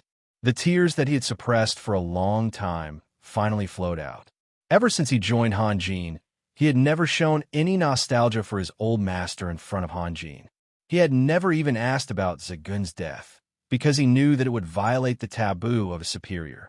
However, at this moment, he could not hold it in anymore. Zagun was not alone when he left, because there was a girl who was brighter than flowers and purer than spring water, who was willing to stand by his side. Even if she knew that endless darkness awaited her, she did not regret it. Han Jin's voice was a little low. At that time, he must have felt very warm. Sir, Katini even had to bite his lips to stop himself from crying out loud. However, his face was already covered in tears. With you taking care of him, I am very relieved. It can also be considered as settling one of my worries, Han Jin said slowly. Katini, stay. Katini could not help but close his eyes and nod hard. Han Jin sighed and walked out softly, giving Katini some space to vent his grief to his heart's content. When he walked out of the small courtyard, a carriage was quietly waiting for Han Jin. Han Jin opened the carriage and said to Stillberg, "Let's go back." Stillberg's position in the group was already very high. It was a little unusual for Stillberg to be the coachman, but Han Jin did not want anyone to know about Katini's existence. Stillberg shouted and drove the carriage forward slowly. Because it was still early in the morning, there were very few pedestrians. Stillberg did not have to worry about anything. The carriage moved very quickly, and in a moment, it had already run through 7 or 8 streets. A group of light knights came from the front. They were patrolling the streets, as usual. The knight in the lead was one of the 3 holy knights, Amij. When he saw Stillberg driving the carriage from afar, Amij could not help but be stunned. He immediately understood who was sitting inside and hurriedly ordered the light knights to move aside. When the carriage approached, Amij made a standard knight's salute and said respectfully, "Good morning, sir." Stillberg stopped the carriage and nodded at Amij with a smile. He was qualified to do so. However, the education from childhood was too deeply ingrained. Although others were paying more and more attention to him, he never thought that he should be proud, not to mention being a coachman. Even if he cleaned up Han Jin's room and washed his clothes and sundries, he did not think that it was an insult to himself. On the contrary, he had always been proud of it and never tired of it. Han Jin lifted the curtain and smiled. "Oh, it's Amij. Come up and have a chat." Amij was stunned. He could not figure out why Han Jin would suddenly send an invitation out of the blue. However, he quickly calmed himself down and jumped off his horse handsomely. He turned to the light knights and said, "You can go back on your own." With that, he opened the door and got into the carriage. "Have a seat."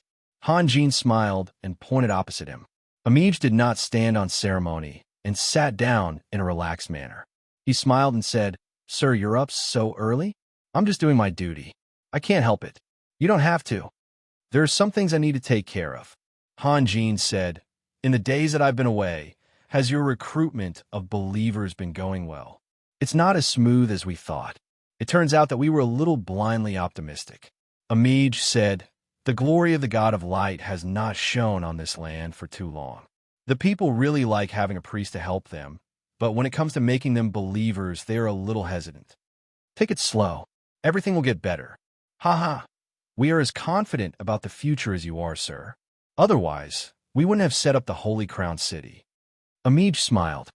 But at this point, Amij seemed a little hesitant, as if he was thinking whether he should say it or not. "Are you in trouble?" Hanjin asked. "Of course there are troubles, but please don't make it difficult for me, sir," Amij said with a smile.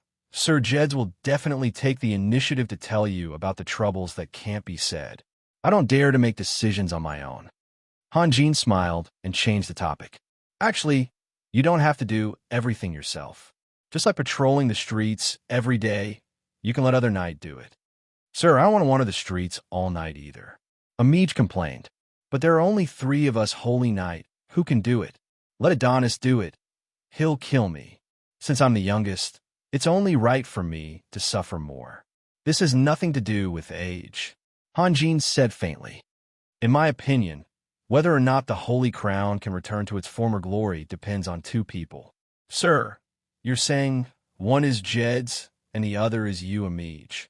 You flatter me, sir. Ha! I'm only in my 20s.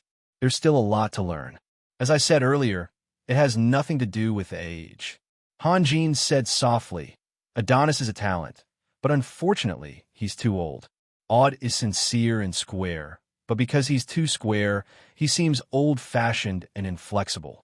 One will leave sooner or later, and the other will not be able to shoulder the burden. Amij, you have an unshirkable responsibility for the future of the Knights of Light. I think that when Adonis leaves, he'll definitely bypass Aud and pass his burden to you. Although you're ranked behind Aud, will he still have the mood to consider the rules of the past in the face of a future that will decide whether you'll prosper or perish?" Amij's eyes flickered. After a moment, he sighed with a bitter smile.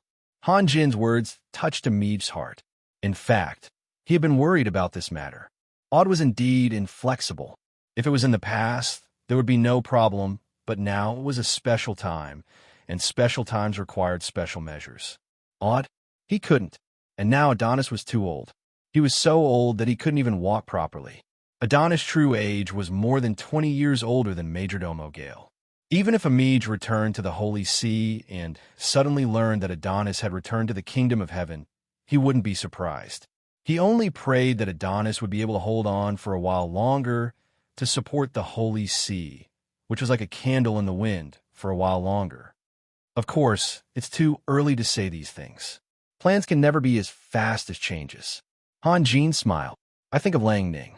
Before every battle, he would always come up with various contingency plans. But except for the battle of encircling and annihilating the Bite Man army, his plans were all wasted paper." Amij also laughed. "But a plan is essential." "Yes." Hanjin nodded. At this point, the atmosphere became quiet. Amij lowered his head, deep in thought. It seemed that he hadn't recovered from the fluctuations just now. "This is for you." Hanjin took out a stack of talismans and handed it over. "What is this?" Amij asked as he took the talismans. "A magic scroll that I personally modified. Anyone with spiritual power can use it. It's very beneficial for you." Hanjin smiled. "It can make your steps firmer, and you can move faster." A magic scroll. Amij was a little hesitant. He didn't understand what Hanjin meant. Hanjin took out a talisman and threw it out. A white light flashed and disappeared into Amij's body. Amij's eyes suddenly widened. He realized that the exhaustion from an entire night of patrolling had disappeared. His physical strength and spiritual power had become extraordinarily full. It was even more relaxing than a long sleep. With this, you can use one day as several days. In other words, your cultivation speed will be several times faster than others. "Thank you, sir," Amij said solemnly. He then carefully put away the magic scroll. "Are you curious about my magic?" Amij laughed embarrassedly. He was indeed curious, but this was Han Jin's privacy. He couldn't ask. It's a type of magic, but it's not completely magic. Then what is it? Someone told me that it's a completely new type of power. Han Jin smiled. 3 years ago, I was just a good-for-nothing. A few dozen ordinary soldiers ran into a village to rob, and they actually almost killed me. Ha! But 3 years later, I have the status I have now. The reason I was able to get to where I am today is because I have completely grasped that power. A hint of fanaticism flashed through Amij's eyes. The pursuit of power was always the main theme of this world. He had been cultivating combat aura since he was young, and entered the Light Knight Academy to further his studies at the age of 8. His life's journey was filled with countless sweat and tears, which allowed him to achieve what he had today. Although he wasn't an arrogant person, deep down, he was very satisfied and proud of himself. However, compared to Han Jin in front of him, his pride paled in comparison. 3 years? What kind of power was that, to be able to turn an ordinary person into a peerless powerhouse in 3 years? "Young master, we're here," Stillberg called out from the front. "Amij, you haven't eaten breakfast yet, right? Let's go up together." Han Jin smiled. "No, sir." Amij seemed to have woken up from a dream. "I still have some things to do." "All right." Han Jin nodded. "If you have time in the future, come visit more often."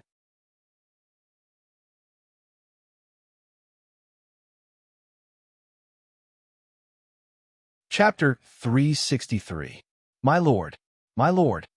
Hollister jumped onto the deck, panting, and shouted while searching for Han Jin. "Raphael is with Yelena." Sasso looked at Hollister curiously. "What's wrong?" "Hollister, what happened?" "It's too late," Hollister hurriedly said and rushed down the stairs. When Hollister knocked on Yelena's door, Han Jin was in the room chatting happily with Yelena, Leslie, and Lorraine. For the sake of Solomon's letter and Yelena's face, Han Jin was very friendly to Leslie and Lorraine. Of course, he also liked these two girls who were of noble status, but were not arrogant and bossy. He tried his best to let them experience the warmth of a big group.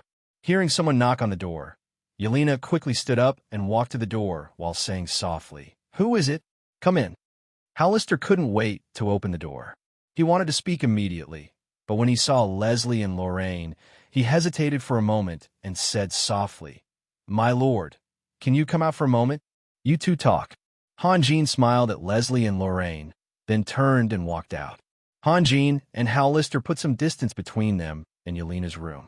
Han Jin frowned and asked, "Hollister, what's the matter? Why are you in such a hurry?"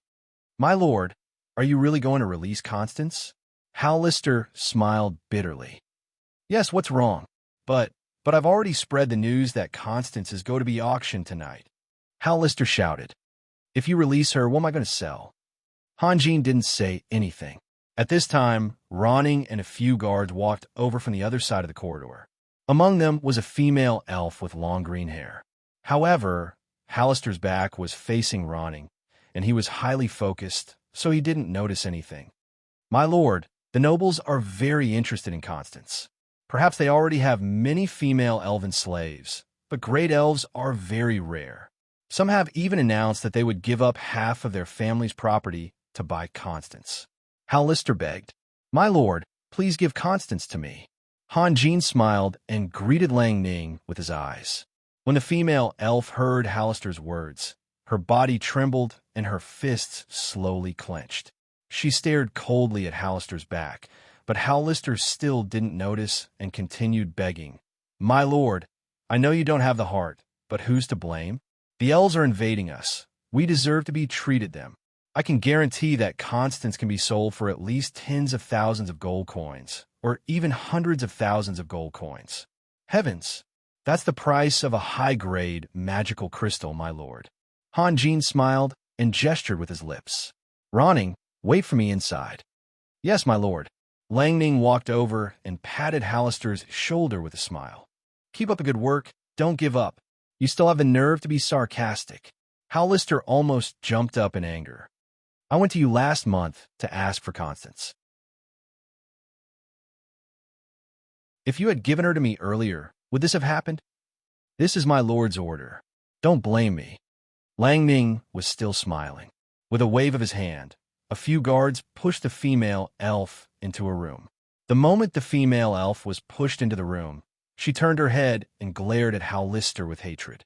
Hal Lister didn't mind being hated, but when he saw that Lang Ning had brought Constance over, he knew that it was almost impossible to get Constance out of Han Jin's hands. He rolled his eyes and came up with a compromise. "My lord, please give Constance to me. Just one day, one day. What are you going to do? Auction off Constance's virginity, of course." Hal Lister said, "My lord, I will bring Constance back tomorrow, and then I won't care anymore. Even if you want to give her to the orcs, I won't care." Han Jin was still smiling without saying a word. Hal Lister saw that his little wish was not going to come true, and was both angry and anxious. "My lord, I really don't understand. It was the elves who invaded us. Why are you still so soft-hearted? This is not like the old you. This is a what?" Han Jin smiled. "Compromise. That's right, compromise," Hal Lister said firmly. The meaning of compromise is much richer than its literal meaning, and understanding it and practicing it are two completely different things. Han Jin said in a low voice, "What's more, didn't you compromise with me just now? How can you and I be the same as those elves? Say no more. I will never hand Constance over to you. Her use is not just to be a sex slave." Hal Lister was really discouraged now, and he muttered, "I understand." Then he turned and walked towards the stairs. "Hal Lister." "My lord." Hal Lister quickly turned around, thinking that Han Jin had changed his mind. "Get ready. I want to release all the elven prisoners of war, including the female slaves from the Blissful Nights." Hal Lister felt like he had been struck by lightning. He had gone for wool and come home shorn. Not only did he not get the elves back, he could not even keep the female slaves under his control. Hal Lister looked at Han Jin blankly. "My lord, you're not joking, are you? Do I look like I'm joking?" Han Jin retorted. "Then what about the business of the Blissful Nights?" If he could cry here, Hal Lister really wanted to cry. In the past, Dismark did not have many elven slaves, but they were still able to run the Blissful Nights well. "I believe you can do the same," Han Jin said softly. Hal Lister was so anxious that his eyebrows were about to rise. That was obviously easier said than done. Now that the customer standards were getting higher and higher, and their tastes were getting more and more picky, if he wanted to make more money, he had to come up with more tricks. But without the slaves, what could he do? How about this? Han Jin felt that the anxious Hal Lister was a little pitiful. "Go to Lang Ning later, and I'll give you half of the Sirens of the Abyss." Hal Lister forced a smile, then staggered along the corridor. In reality, he had been under a lot of pressure. He was very weak, so he had to show off in other areas in order to maintain his current position. That was why he had put all of his heart into the business of the Blissful Nights, only to be cut off from under him. Of course, he was feeling very conflicted. Besides, the scale of the Blissful Nights was so large that half of the Sirens of the Abyss would not be of much use. "Hal Lister," Han Jin called out. Hal Lister suddenly quickened his pace. The lesson he had just learned had been engraved in his heart. He instinctively thought that something bad was going to happen again. "Hal Lister." Han Jin raised his voice slightly. Hal Lister had no choice but to stop. He turned around and sighed. "Is there anything else, my lord?" "I'm talking about releasing the elven prisoners of war in installments. However, I did not specify a specific time period. It could be 1 year or 10 years. You have plenty of time to prepare." This was the only good news Hal Lister had heard today. He nodded with a bitter smile and walked down the corridor. Han Jin turned around and opened the door. He immediately saw Lang Ning and a few of his guards entangled with the female elf. Lang Ning was still cursing something, but because the entire god of war was a complete artifact, each room had its own defensive capabilities. The soundproofing was also excellent, so Han Jin did not notice the commotion from the outside. "What's going on?" Han Jin frowned. "My lord, she wants to kill herself with a sword," Lang Ning said. "Let her go. It's fine," Han Jin said softly. "Anyway, there are tens of thousands of elven prisoners of war outside. If she really wants to do anything, you could take revenge on her companions." Lang Ning released his hand, and a few of his guards stood up from the floor. The elf was stunned by Han Jin's words. Thinking about the tens of thousands of brothers and sisters outside, she could not bring herself to harden her heart. She knew that she was going to become some filthy noble slave, but she did not even have the right to die. This world was too cruel for her. The female elf slowly got up, her body trembling slightly. However, her expression was stubborn. At the very least, she would not give in. She lowered her head and quietly looked at her red toes. "Can you calm down now?" Han Jin smiled. "Then let's talk. Sit." Han Jin pointed to a chair beside him. The female elf stood there stubbornly, as if she did not hear Han Jin's words. However, Lang Ning's guards were not so good-tempered. They pushed the female elf to the front of the chair and forced her to sit down. "Constance," Han Jin said softly. "If I remember correctly, in the ancient elven language, it means hard and strong. A woman should not have such a name." Constance turned her head to the side and continued to remain silent. Han Jin's gaze swept across Constance's wrists and ankles. There were faint red marks on them. In fact, when they completely occupied the Holy Crown City, all the prisoners of war had been dealt with. This marksmen were very experienced. With just 4 cuts, they could turn an elf into a cripple. Of course, they did not sever all the veins. They only severed most of them. That way, the elves could still walk, dance, and do some miscellaneous work. But they could not jump or draw their bowstrings. This kind of injury was lifelong. As a great elf, Constance was much stronger than Lang Ning and his guards. Yet, she was pressed to the floor like a little lamb, unable to move. She had already used all her strength, but she could not fight against the 4 strong men. If it was before, even without a weapon, she could easily kill Lang Ning and the others. For any powerful person, losing power is the deepest sorrow. "I can understand how you feel," Han Jin said plainly. "But if you continue to remain silent, then we can't continue this discussion. I know what you want to do.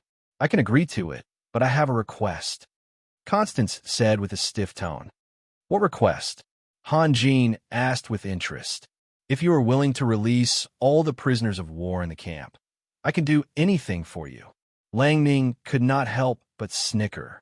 This was the bad thing about the elves. They were too unrealistic. Just because you want to release all the prisoners of war, who do you think you are?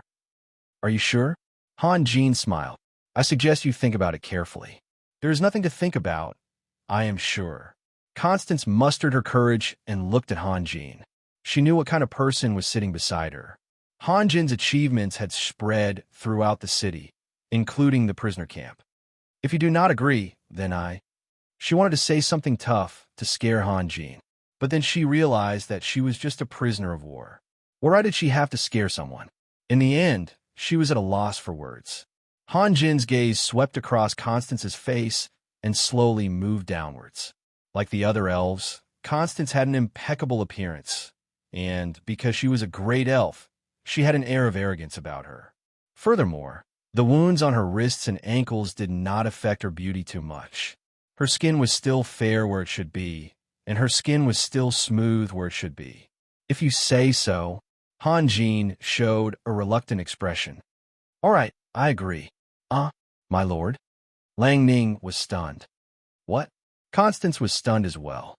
She did not expect Han Jin to agree to such a crazy request. "Actually, even if you did not make this request, I was prepared to send the prisoners of war back to your city in batches," Han Jin said softly. "But this matter is a little complicated.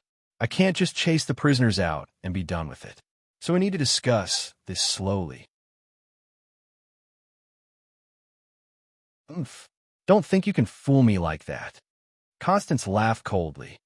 "Do I need to lie to you?" Han Jin asked in return. Constance was stunned again. She was at the mercy of others, and if these people wanted to, they could strip her naked and throw her on the bed. She would not be able to resist and could only be ravaged by them. Why would they need to lie to her? "Just wait. Your friends are coming. By then, you will know my sincerity," Han Jin said softly.